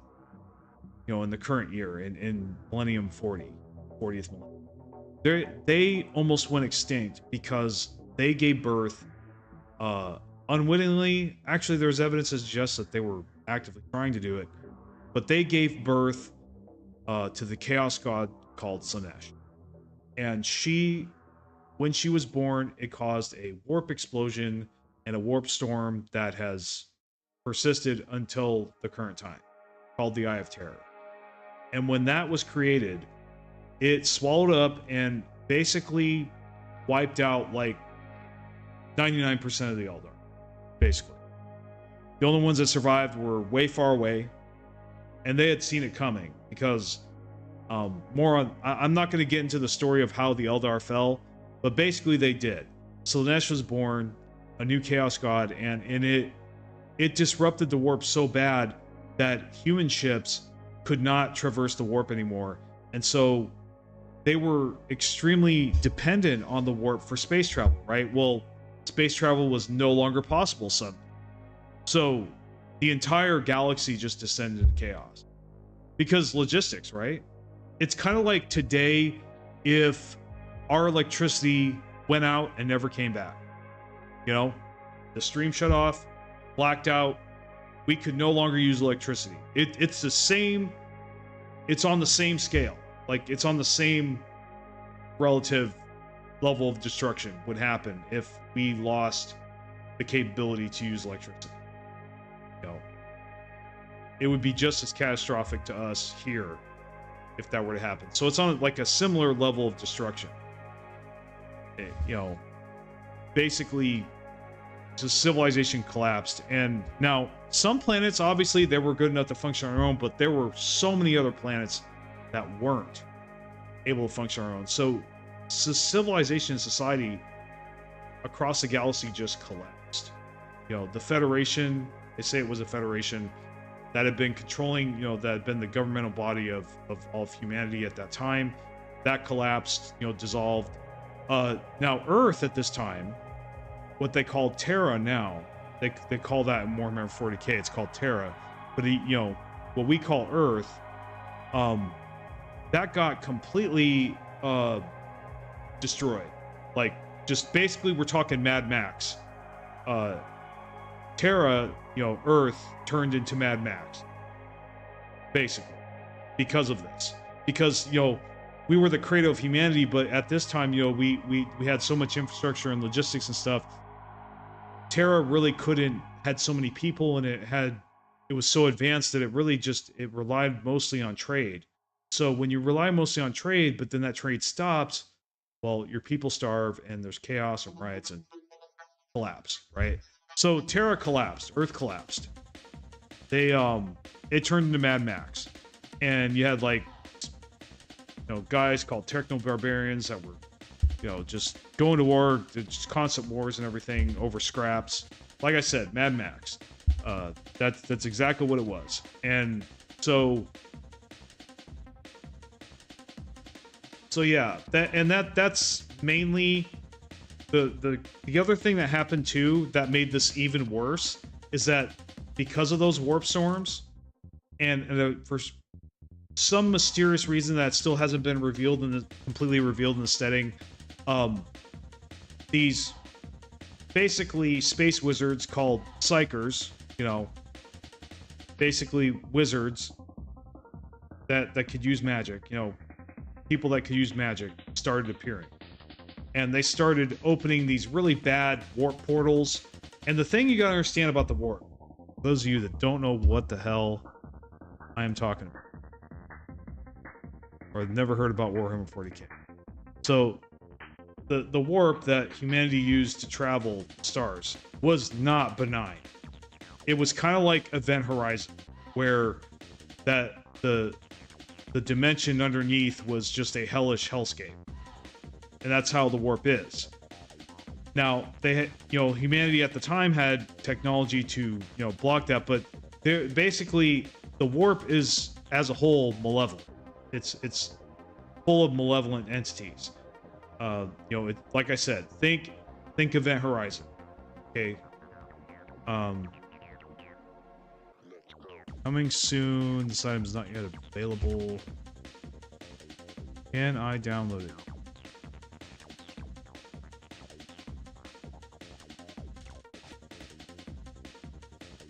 Okay, I still can't. I think they're getting close to letting it drop. We'll see. If it doesn't drop by midnight, sad to say, I won't be able to stream until tomorrow. But hopefully we get to play it for at least a half an hour or so. But yeah, I mean, midnight I think is going to be honestly, you know what? Maybe I think I'll do the stream for another I think I'll do the stream for another 20 minutes and then, or 20 or 30 minutes, and then if it's not up yet, then we'll just do it tomorrow because I do need to sleep. Tomorrow night we will definitely start the game. It'll be out, but anyway, so let me continue the story. Those of you that don't know what the hell Warhammer 40k is. So back to the warp. The warp is a hellscape by default. It is like the alternate dimension in Event Horizon. Just like with the people in Event Horizon, when they go into that dimension, they get tore the hell up by demons and really bad stuff. So, real evil entities and whatnot. So there's a lot of bad stuff in the warp. Well, these psychers, or these wizards, they're called psychers. So they use the warp and bend and twist it to their will. But what happens a lot of times with a lot of them, they would get used by warp entities to create a portal for the warp, the hellscape that is held back by real space, to breach real space and come into reality and just tear everybody up and just destroy the planets that those psychers were on. So people at this time. So that started happening. Entire worlds would get consumed. And so even more apocalypse than there already was because of psychers. So this created a lot of distrust for psychers later in the setting, especially after the events that I'm going to talk about next. So humanity is in chaos. They call this period the long night, or the age of strife. Lasts for about 5,000 years. That is a long time to be without civilization, and a long time to be able, and very easy to be able to forget that Earth even exists, right? Say you're on one of these backwater planets, you survived all that stuff, but you can't do space travel. So you're just living on your own, and you evolve over thousands of years. It's like 5,000 years, long time. So a lot of these planets in the galaxy, they don't even know that there are other humans out in the galaxy. I think they're the only ones. They've lost that information. Some of them have retained it. Some of them are actually very advanced. Some of them find friendly aliens and they combine with them and start their own civilizations. Some of them find space travel again. Mars, for example, as we know as the Adeptus Mechanicus today, that's where their roots begin. And their home world is Mars, and they, their ancient Martian tech priests took over and established their religion of the machine god, and they began to develop their technology, or more like find old technology that had been lost. That's the other thing that happened that was really tragic. The civilization that collapsed was so advanced that if they hadn't depended on the warp and they hadn't, messed with AI, they actually had technology that was very, indistinguishable from magic. That's how advanced it was. But a lot of it got lost, unfortunately. Well, these tech priests, they, this Martian civilization, they made a point of going out to different worlds and, finding periods of time where the warp was calm to be able to travel. They could still somewhat travel in space, and they did colonize some worlds. But anyway, so the Mechanicus rises as a power, and they start colonizing planets again, or finding old planets that were lost but are found again, and they start recovering the old technology constantly of the old human civilization, which still, it's weird, but actually civilization is in the 40th millennium is actually not as powerful, and actually is not as advanced as it was back in the 15th millennium, or the 20th millennium, back in the dark age of technology. It's called the golden age or the dark age, whatever your point of view is, right? So some call it the golden age, some call it the dark age, but it's the age of technology. So that's why they call it that. So the Mechanicus was getting all of that. Meanwhile, there was a being. Some call him a man, some call him a god, but we'll call him a man for this sake. And I think yes, I do. I think the golden age will return again. I agree with you, Fenrir. But anyway, we'll call this being a man. This mysterious figure. Now,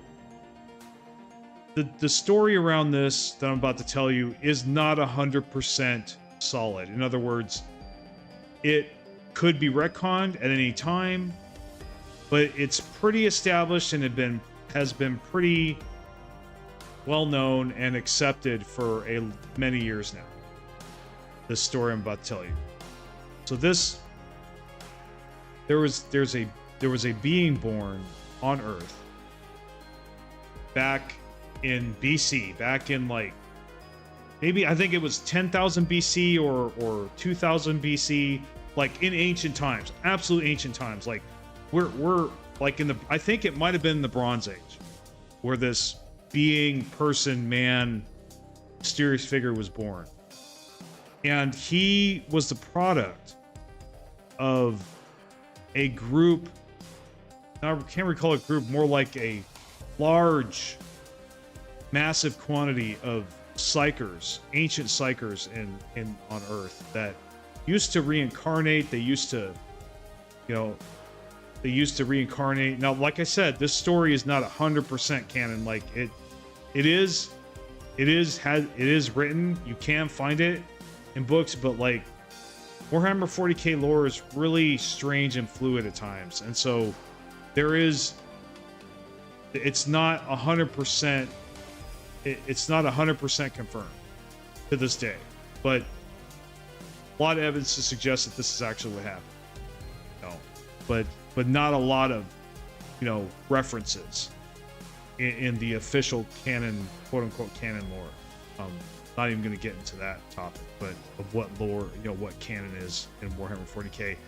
Canon, quote unquote, in Warhammer 40k is very fluid and changeable, so just remember that too if you ever decide to get into the lore. But this being, this person, I'm just going to call this man.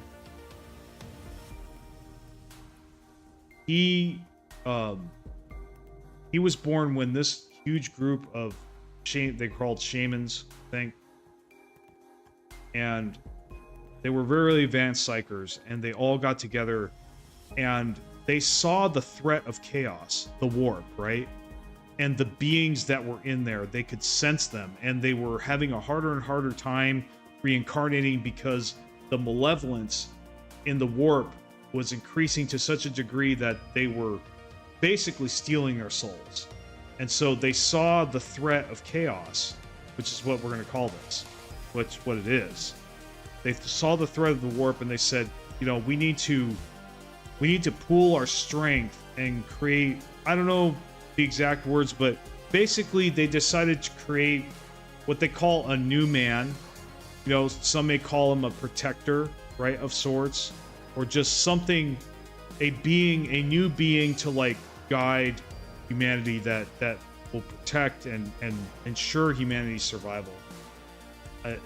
Now I am paraphrasing, and I may have some things incorrect here, but that's what I've got. That's the impression I've gotten over the years of studying the lore and watching a lot of YouTube videos about it. So this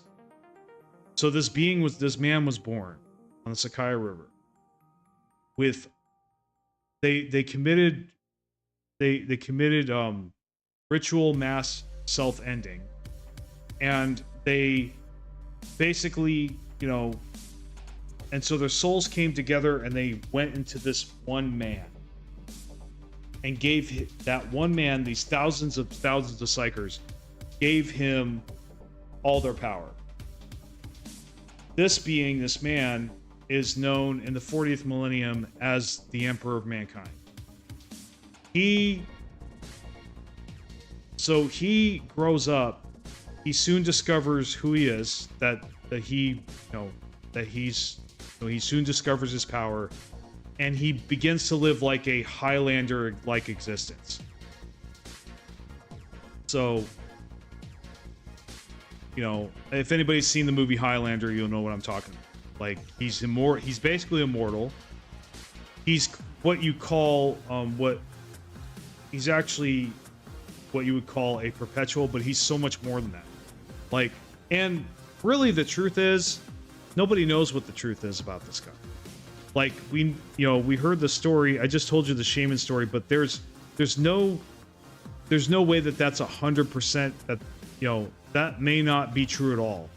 There's a lot of speculation, and there's a lot of discussion and everything, and a lot of hints that that there's like just as many hints that happened as that it didn't happen. So there's a lot of different theories as to the origins of this emperor figure, this great man, this insanely like godlike man that had godlike powers. Like, okay, so I told you about psychers, right? Wizards. Like, he was beyond like Voldemort in power, if you wanted to use a Harry Potter reference. already doing that. But trying to put in terms that somebody who doesn't understand 40k would, like, we're talking the most powerful wizard that's so powerful, really, you can't really call him a wizard. Really, God is like the only real name that even comes close to fitting the power level of this character. And so this character, like, he does the Highlander thing, he goes through thousands of years, and so, you know, and so he lives through the dark age of technology, and he happens to be on Terra. Now, there's a lot of mystery around this. There's a lot of things that aren't said, that aren't spoken in the lore, that a lot of unanswered questions, like, you know, what was he doing during the dark age of technology? That is a huge question that has been asked by tons of people that you know, read the lore and get into the lore. Yeah, like, so there is a lot of mystery surrounding the Emperor. And but anyway, regardless of how it happens, he ends up on Terra. He's on Terra while basically it descends into Mad Max. So for various reasons, you know, he stayed in the shadows up until this point, but this man decided, you know what? I've had enough. That's it. It's time to do something. You know, I've tried to guide he tried to guide humanity all these years and be, you know, and influence in one way or another. But after that fall in the dark age of technology, after the age of strife, he finally decides to come to the fore and say, you know what, I'm going to reveal myself, I'm going to reveal my power, I am going to dominate and just take control of humanity. And that's what he decides to do. And so, with the help of many other important figures in the setting, he begins what's called the Terran Unification Wars. And so he takes complete control over Terra, and he creates, you know, what are called the Space Marines, or the Adeptus Astartes, the Astartes. And at this time, they were organized into these, you know, 100,000 strong groups called legions. So, and this Emperor figure made about 20 of them. And these are the Space Marines that you see in this game that you get to play. In particular, Titus. Now, so that's where Titus comes from. Titus comes from that, you know, from that gene seed. From the gene seed of, in particular, so not only did the Emperor make the Astartes, or, you know, somebody else technically made the Astartes, but, like, it was with the Emperor's guidance and direction and effort. So, and it was also partly from the Emperor's DNA, but indirectly. So I'll get to that just now, right now. So the other thing the Emperor did when he made the legions, when he made all these Space Marines, he made them by, you know, taking genetic material from these demigods called Primarchs that were made with this godlike figure's DNA, and who, in recent canon, you know, with the help of a female perpetual called Erda, and so this Emperor figure and Erda mix their DNA, and they create the Primarchs, these godlike, you know, demigod-like humans that have amazing superpowers, almost, that are just yeah, they're almost unkillable. They're functionally immortal, and like I said, or they live for a very long time. Now, it has been proven, it is official canon now, that Primarchs do age. You know, we saw that in Lion Son of the Forest. You know, it's official. Yeah, Primarchs do age, but that doesn't necessarily mean they die of old age.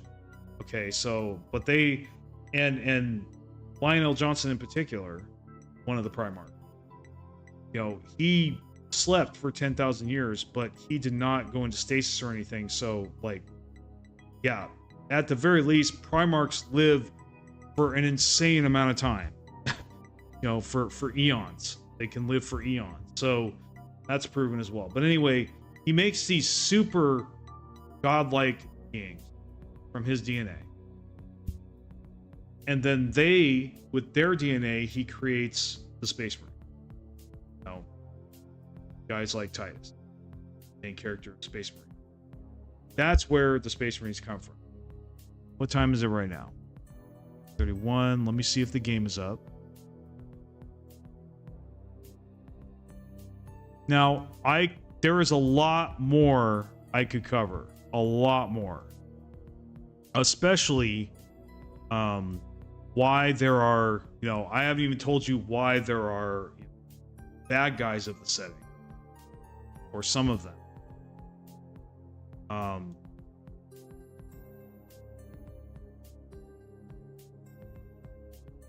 One of those, so it's not up yet.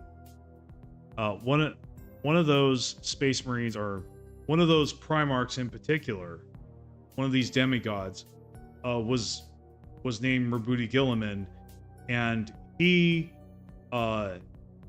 created the Ultramarines, which is the chapter or the guys that this story that Space Marine 2 is about, and campaign, the guys you play in the campaign.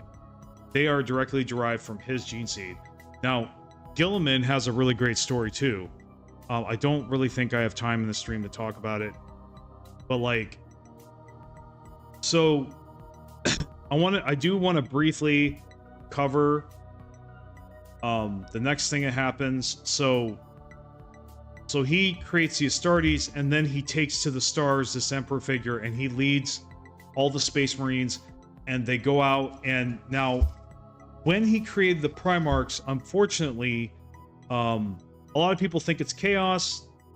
There's evidence to suggest otherwise, but most of the evidence points that it was chaos, that basically, or the warp, that swallowed the Primarchs when they were little babies, little bitty babies, in their tubes, because they were all in tubes. They swallowed them up and scattered them, teleported them all over the galaxy. So there's a lot of mystery surrounding this event. They call it the scattering of the Primarchs. But anyway, so when the Emperor learns of this, he decides to take to the stars anyway and conquer the galaxy with the Space Marines that he does have, absent the Primarchs. And he starts looking for these Primarchs as kind of like a side quest in addition to just conquering the galaxy, which is his main objective. But while he's doing that, he is searching for these Primarchs. Obviously, that's a top priority, not as top as conquering the galaxy, but it's close. He wants to find his sons, and he does call them his sons, despite what you hear anybody say. He does call them his sons. Now, whether he actually views them as his sons, that's a really hotly debated topic, as there are a lot of them in the lore. But anyway, he searches for these Primarchs. The first one he finds is this Primarch named Horus. Great guy in the beginning, but unfortunately, he turns out to be one of the biggest antagonists of the setting. At least at one point. So he basically is responsible for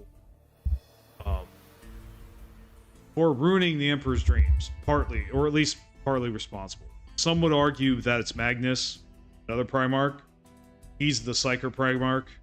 So I don't really think I have time to talk about all the Primarchs, especially in detail right now. But he made about, technically, 20 of them, but really only 18 of them are really talked about in the setting. So basically, he starts finding the Primarchs. He finds Horus, who is with him for a long time before he finds another Primarch called, I believe it's Lehman Russ, that is found next. Now, I don't know the exact order that all the Primarchs are, but basically, he eventually does find all of them. And some key figures in particular, Lionel Johnson and Rabuti Gilliman. But yeah, most of the Primarchs still make an impact on the setting today. some of them are evil. Some of the Primarchs are evil, and I'll tell you why that happened in a second. But like, you know, they're called traitor Primarchs, and they're some of the big bads of the setting. But strangely enough, a lot of them don't really do much. Like, you know, they're not like completely jonesing for the Imperium. Like some of them like are just pursuing their own little goals or something. They don't really have as that much of an interest in like, you know, taking over the Imperium or crushing it. They're like more interested in other things, which is kind of strange. But like, you know, they're not like united either. So, you know, and chaos by nature isn't united. So let's talk about chaos for a second, because this is going to be very important for what we're about to talk about, or what happened to the Primarch and the Emperor. Call it the Great Crusade. The Emperor basically conquers the galaxy. So let's talk about chaos for a second and the warp. So with chaos, there are 4 established, you know, 4 major, they call them major chaos gods. Now there are more chaos gods, or there's a lot of hints that there are, but there are 4 named chaos gods, major chaos gods, that basically control most of the world, at least the way it is right now. You have, and they all embody different aspects of the darkest parts of psyche. So, for example, you have Khorne. Khorne is the blood god. He is the god of war. But it's actually even worse than that. He's more like the god of murder. If you know, that's actually a better way of putting it. He is just, you know, carnage and slaughter. That is really what he's about. So chaos kind of takes positive things and warps and twists them. You know, that's their nature. So, like, for example, Khorne has a strong sense of honor, right?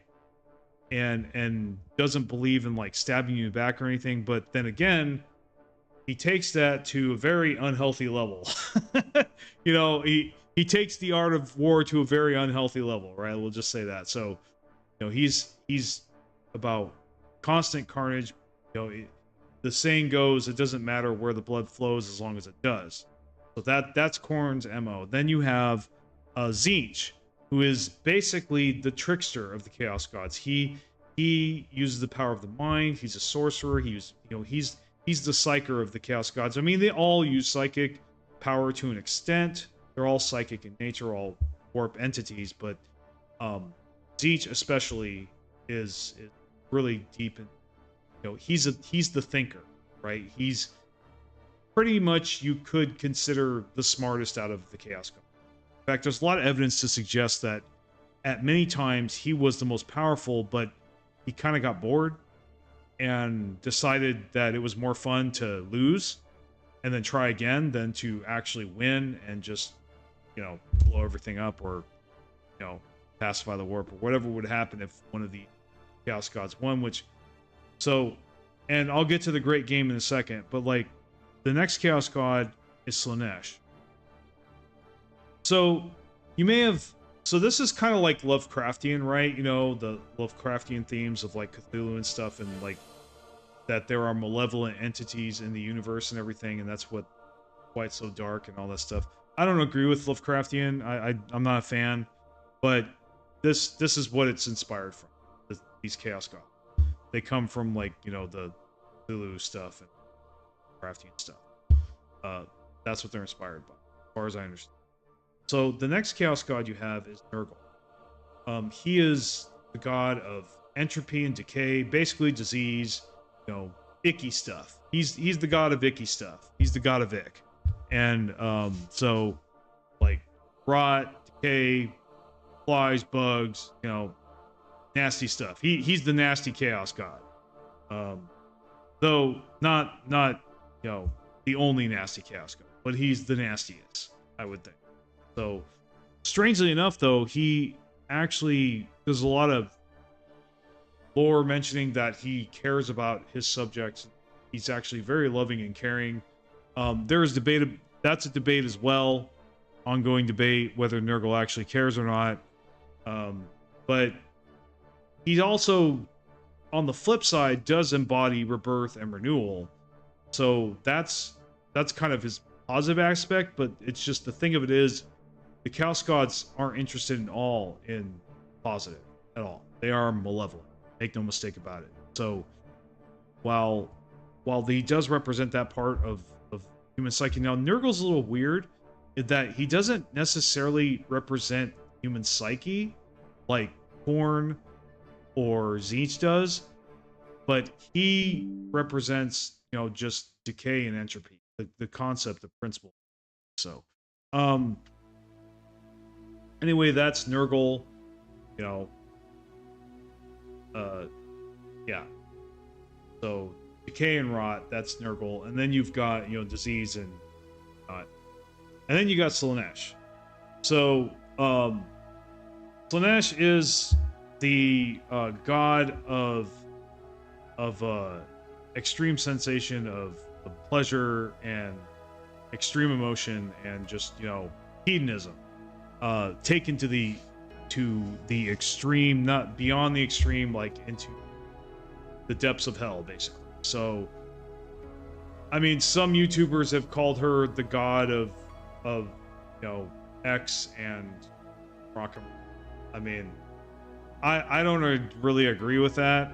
I think that's too simplistic and aggrandizing description. Basically, really you could call it the god of suffering, really. Is what Slaanesh is. And and depravity. Like, yeah, hedonism, basically, so anything that gives pleasure. So obviously Slaanesh is hard to talk about on YouTube, obviously. So I'm not going to talk too much detail about what Slaanesh is about, obviously. But you could probably fill in the blanks and come to the conclusions yourself as to what Slaanesh is. But yeah, the Slaanesh is the heathen, the god of torture and like hedonism taking extreme, excess, extreme emotions, pain and torture and really dark stuff that a lot of it. And many YouTubers have complained about this, and I guess I'm going to complain about it now, is really hard to cover and talk about on YouTube without getting demonetized or, getting your video flagged. So, yeah, we'll just say Slaanesh is the god of spicy content. That's perfect. Let's go with that. So, Slaanesh is the god of spicy content. Then you've got... So those are the 4 Chaos Gods, major Chaos. And now, at this time, this Emperor figure, he knows about these Chaos Gods. He knows about their threat. He knows how powerful they are and how dangerous they are to humanity. But one of the biggest mistakes that this Emperor figure ever makes, and a lot of people will agree with me, and I believe this now, some might argue with me, but one of the biggest mistakes he makes is he doesn't tell anybody about it, except maybe a couple of people. Only a couple of people, like his top aide, Malcador the Sigillite, his best friend, and his right-hand man. He knows about Chaos, but nobody else does. He doesn't tell the Primarchs, which is honestly that's actually just terrible decision, I think. Absolutely. Now, there's a lot of argument back and forth, well, if we did tell him, the result would have been the same or whatever. It actually would have been worse. I don't buy that shit at all. I think the fact that the Primarchs didn't know is what I'm about to talk about happened. And it's called the Horus Heresy. So what is the Horus Heresy? Well, So these chaos gods, nobody knows about them. Nobody knows that demons exist. Nobody knows that these warp entities exist. Everybody just calls it warp phenomenon, but they don't really, it doesn't fit the narrative of the Imperium's belief system, okay, which is the imperial truth, which is basically, there are no gods, there is no religion, there's no superstition, you're not allowed to believe in that, and if you do, we'll execute you, that kind of thing. So all religions should be purged, all that stuff. So that's the imperial truth, right? So as the Emperor conquers the stars, he eradicates religion and just, superstitions and stuff, and just wipes them out as he goes from planet to planet, bringing them into, quote, compliance, okay? And I'm not going to get into the morality of that or anything, but anyway, that's what he does. And so this whole time, these Primarchs are just oblivious to these warp entities, which have immense power, and they are absolutely malevolent, and they know about the Emperor, and they see him as a threat. And so they begin to start making plans, especially Tzeentch, who is the god of making plans. They get together and they actually, now here's the thing, most of the time, Chaos Gods are fighting each other in what's called the Great Game. But every once in a while, they come together and they talk shop and they unite and join forces for brief periods of time. And one of those times was the Horus Heresy. They saw the Emperor and was like, oh no, this guy's bad news for us. We can't have him around. So, we can't have him existing. So they basically tell, so they make plans, and they start working to corrupt some of the Primarch. The first one being, his name is Lorgar. Okay, now Lorgar is kind of a tragedy. He really is. There are actually some things I like about Lorgar. I know I'm gonna get slapped for saying that, but there is. Lorgar had some redeeming quality. He did. The problem with Lorgar is that he was never told about chaos, and also, the Emperor didn't tell him about chaos, and then he started believing that, he came from a deeply religious world. When the Primarchs got scattered, they all got raised differently in different circumstances on different planets that were completely different from each other.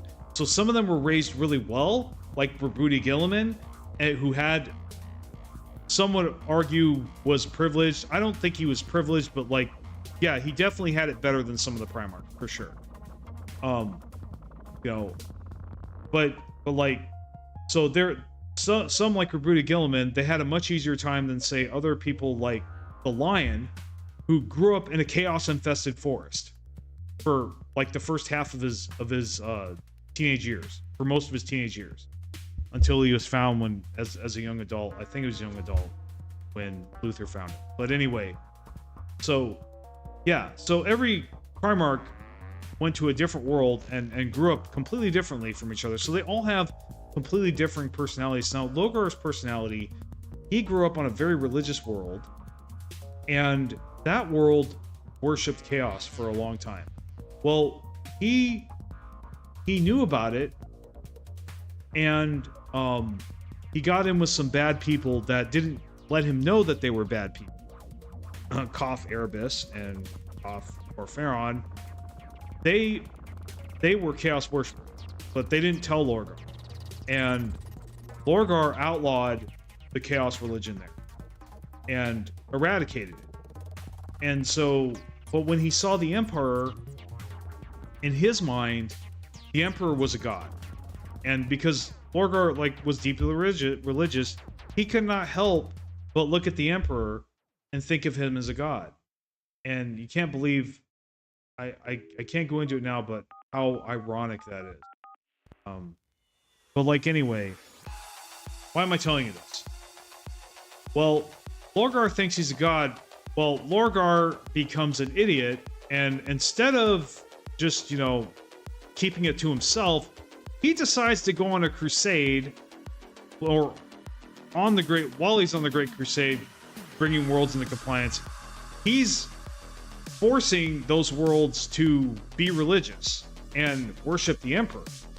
And the Emperor always said that he wasn't a god, and the Emperor doesn't like religion. So you can see where this is heading, right? So he makes all these religious worlds, that are religious, that are worshiping the Emperor, and then the Emperor finds out, and the Emperor punishes Lorgar. Publicly, he humiliates him, he makes him kneel, he shatters, he just completely shatters Lorgar's worldview. So it creates this vacuum in his soul and his psyche, right? Well, that's when chaos comes in. And because he's, his right-hand men, little does he know, are still worshiping chaos behind his back, that's when they step in and they spread the word of chaos to him. And he becomes the first Primarch to be corrupted by chaos. And so now nobody in the setting at this time knows that this is happening. Okay? Everybody, including the Emperor, actually it was Rebrute Gilliman that was partly responsible, actually had a part in humiliating Lorgar, kind of against his will. He was just following orders. Rebrute Gilliman was just following orders, but in the current setting, he does regret doing that. Anyway, so Lorgar turns to chaos, and nobody knows it. This is kept very quiet for many years, and so they go to the Eye of Terror, and then they go there, they deepen their corruption, and then they formulate a plan, and his top lieutenants, his right-hand men that were Chaos Worshippers, Erebus, Orpheon, they go out and start sowing the seeds of chaos throughout the Imperium. And Erebus in particular, his top mission, so what Erebus ends up doing is he gets close to at the time, most powerful Primarch called Horus, who the Emperor leaves in charge after the Great Crusade is pretty much over. So Horus, who was originally a good guy for the most part, he had, some could argue that he was always kind of bad, but honestly, I think he didn't really turn bad until the Interrex happened. But I'm not going to go into that this time. Anyway, Horus at this time is the War Master. He is in charge of all the other Primarchs. He's in charge of all the Space Marines. He only answers to the Council of Terra, which he doesn't like. So Horus is already a little bit disgruntled over that. Well, Erebus sets Horus up to get wounded by this really nasty weapon. And so Horus almost dies. And he actually would have died, except, Erebus tricks Horus's Space Marine captains to let him do a ritual on him. And so Horus, through that ritual, gets misled and to believe that basically that the Emperor wants to be a god himself, and that he, and that he's basically, wants to do away with the Primarchs and the Space Marines and stuff. So they basically corrupt Horus and get him to turn against the Emperor. Now, so then Horus, now I'm going to start fast forwarding here because this is taken. Horus then instigates what's called the Horus Heresy. Original name, I know. But then he basically causes the Primarchs to split down the middle and get into a massive galaxy-spanning civil war that almost destroys humanity again. It almost destroys humanity again. So that is basically,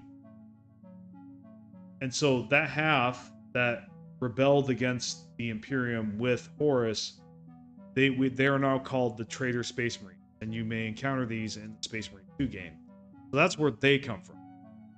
And then, Gilliman, Titus's gene father, the Primarch that made Titus, responsible for his genes. He stays with he stays loyal to the Imperium. He stays on the Emperor's side. So he fights, and he does end up fighting Lorgar and a couple other Primarchs. And so anyway, I think that's enough. I think that's enough for now. There's a lot more. There's a lot more that happens. There's a lot more lore that I could cover, but like really, I couldn't cover it honestly with the way I present my content without extending this stream another 3 or 4 hours, honestly. There's just so much stuff. Like, so if that sounds like a great story to you, intriguing, I highly encourage you to get into the books, get into the audiobooks. Audible is awesome and worth your time. So yeah, if you want to know more about the lore, but also if you want to know about the lore but you don't want to pay anything, there are a couple very good channels that explain all this stuff. And yeah, like that's like,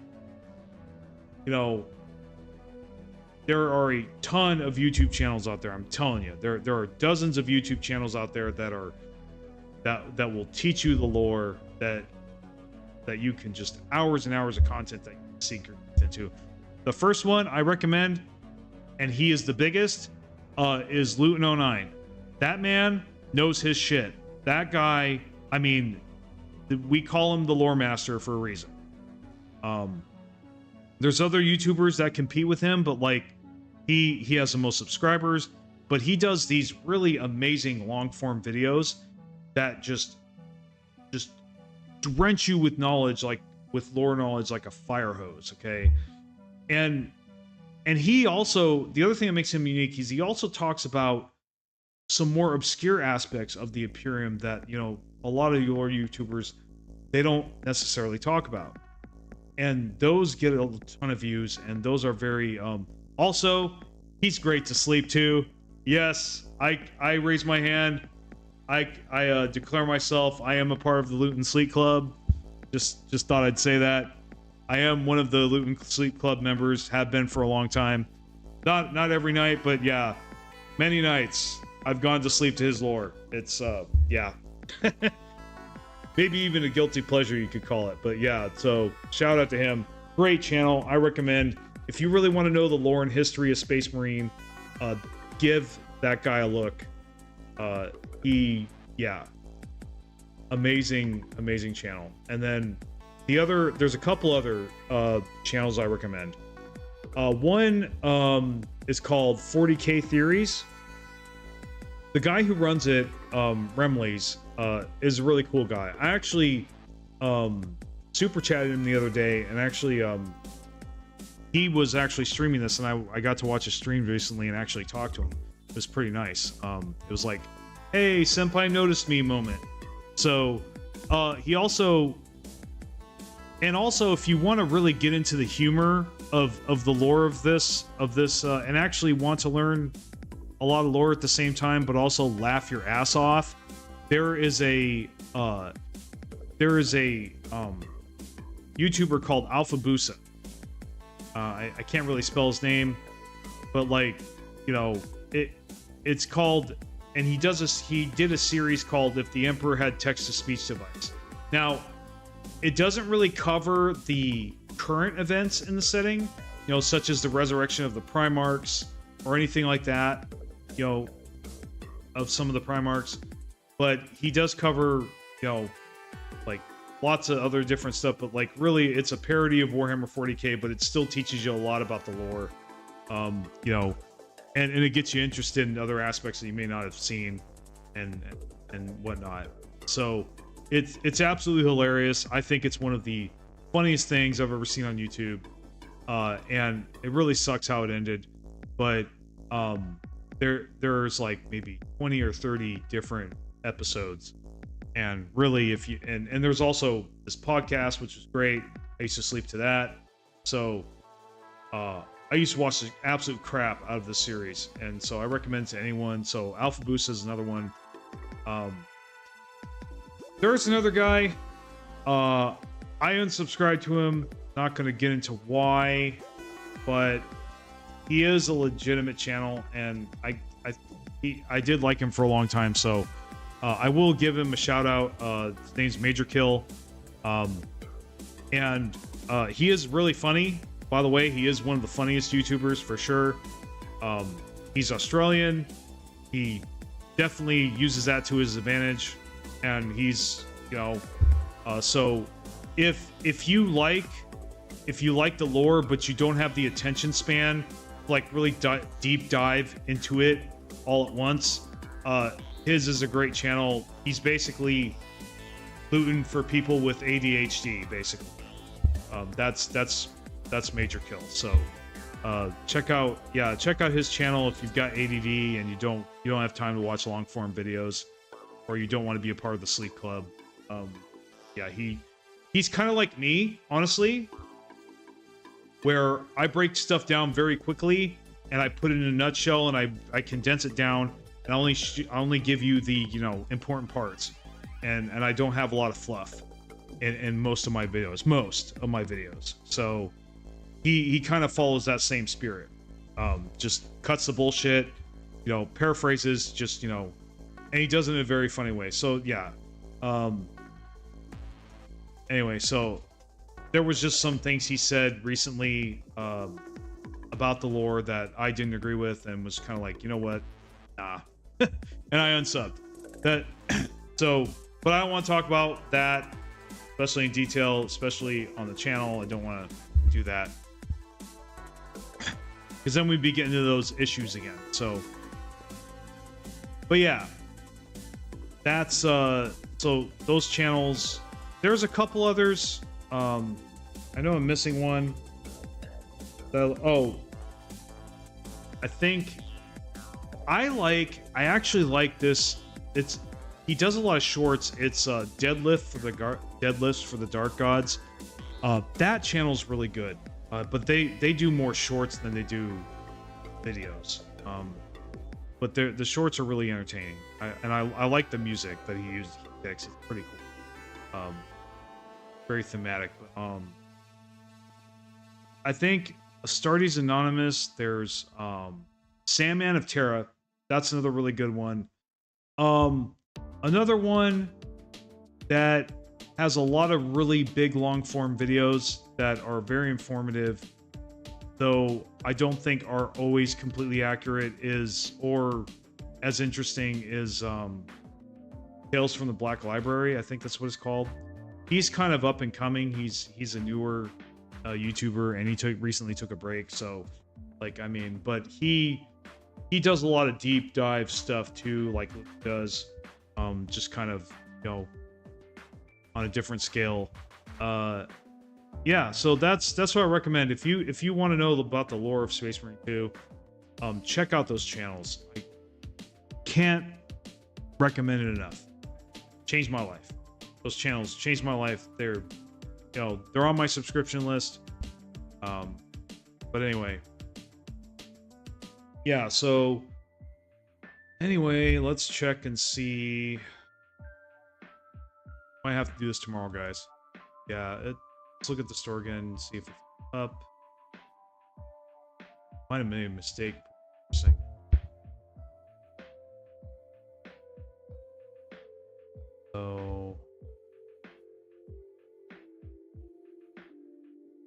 this game plans to unlock in approximately less than 1 hour, coming September 10th, 2024. Did they really just bump it? Come on.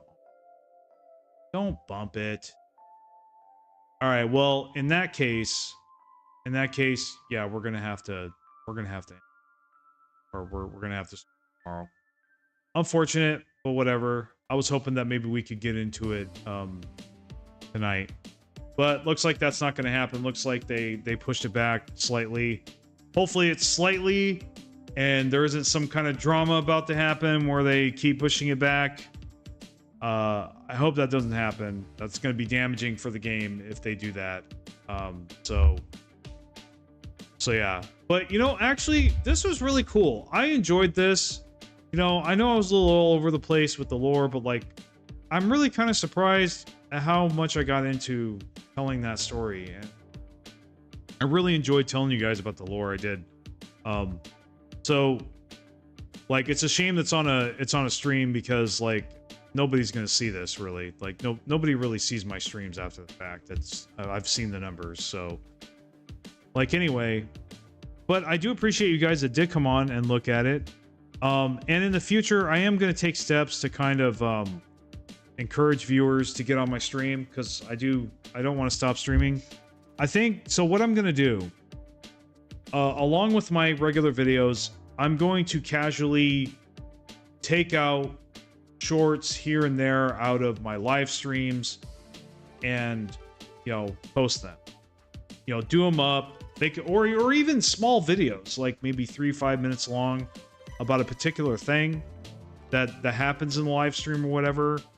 So there's a lot of things I can do here. So I'm thinking about, you know, just shaving, you know, extracting content from my live stream videos and see if that's successful, but keep it in like the same length, you know. I not release these, you know, long form videos of the entire stream, but instead, like, you know, make several smaller videos out of it at a time over different topics that come up, or shorts, or just plain shorts, depending on what I feel like.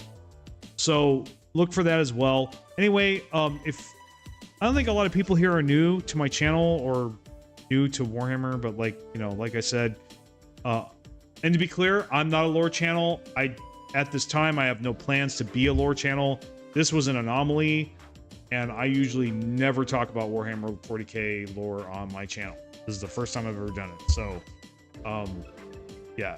Anyway, it's good talking to you guys. I didn't plan on talking this long, but you know what? It's cool. Yeah, check out my new video. I think it's good. We'll see what happens. Give me comments. Tell me what you think about it. And if you're watching the stream and you liked my presentation of the lore, please let me know that as well. Tell me what you thought about how I presented the lore. I'd like to know, was I accurate? Was I, you know, for what I was able to cover in that space of time, did I get the majority of the most important stuff? And, you know, did I hit the bullet points, so to speak? You know, like, do you feel like you have a better understanding of why this game exists now, you know, of the story behind it? Now, there is lore about Titus himself and the Space Marine 1 game. Now, I didn't cover that, but like I said, I basically wanted to just tell you guys the history of the Space Marines and where Titus comes from. So that kind of thing. But anyway, I felt... So yeah, if you thought I did a good job of that, and if you want to see more of that, I mean, I might do a lore video here or there on the side. Obviously, it won't be my... I don't... Like I said, I have no plans to be a lore YouTuber at this time. If anything, it's just something I do as like a hobby or some, you know, a side thing. But then again, going back to Luton, one of the interesting things about Luton and what he taught me by watching him is that, like, you know, he started in the niche of being a gaming channel. He started as a gaming channel, but then he made a kick-ass, absolute kick-ass lore video, and it just took off. It blew up his channel. So that's when he kind of made the switch very quickly to, you know, just doing Warhammer 40k lore. So that's when he became a lore channel. But anyway, with that being said, nature is calling, so I'm going to have to wrap this up. You guys have a good night. It was good to talk about this game.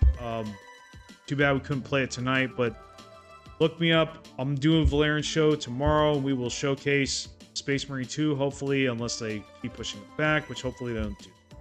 Anyway, have a good night, and I'll see you next time.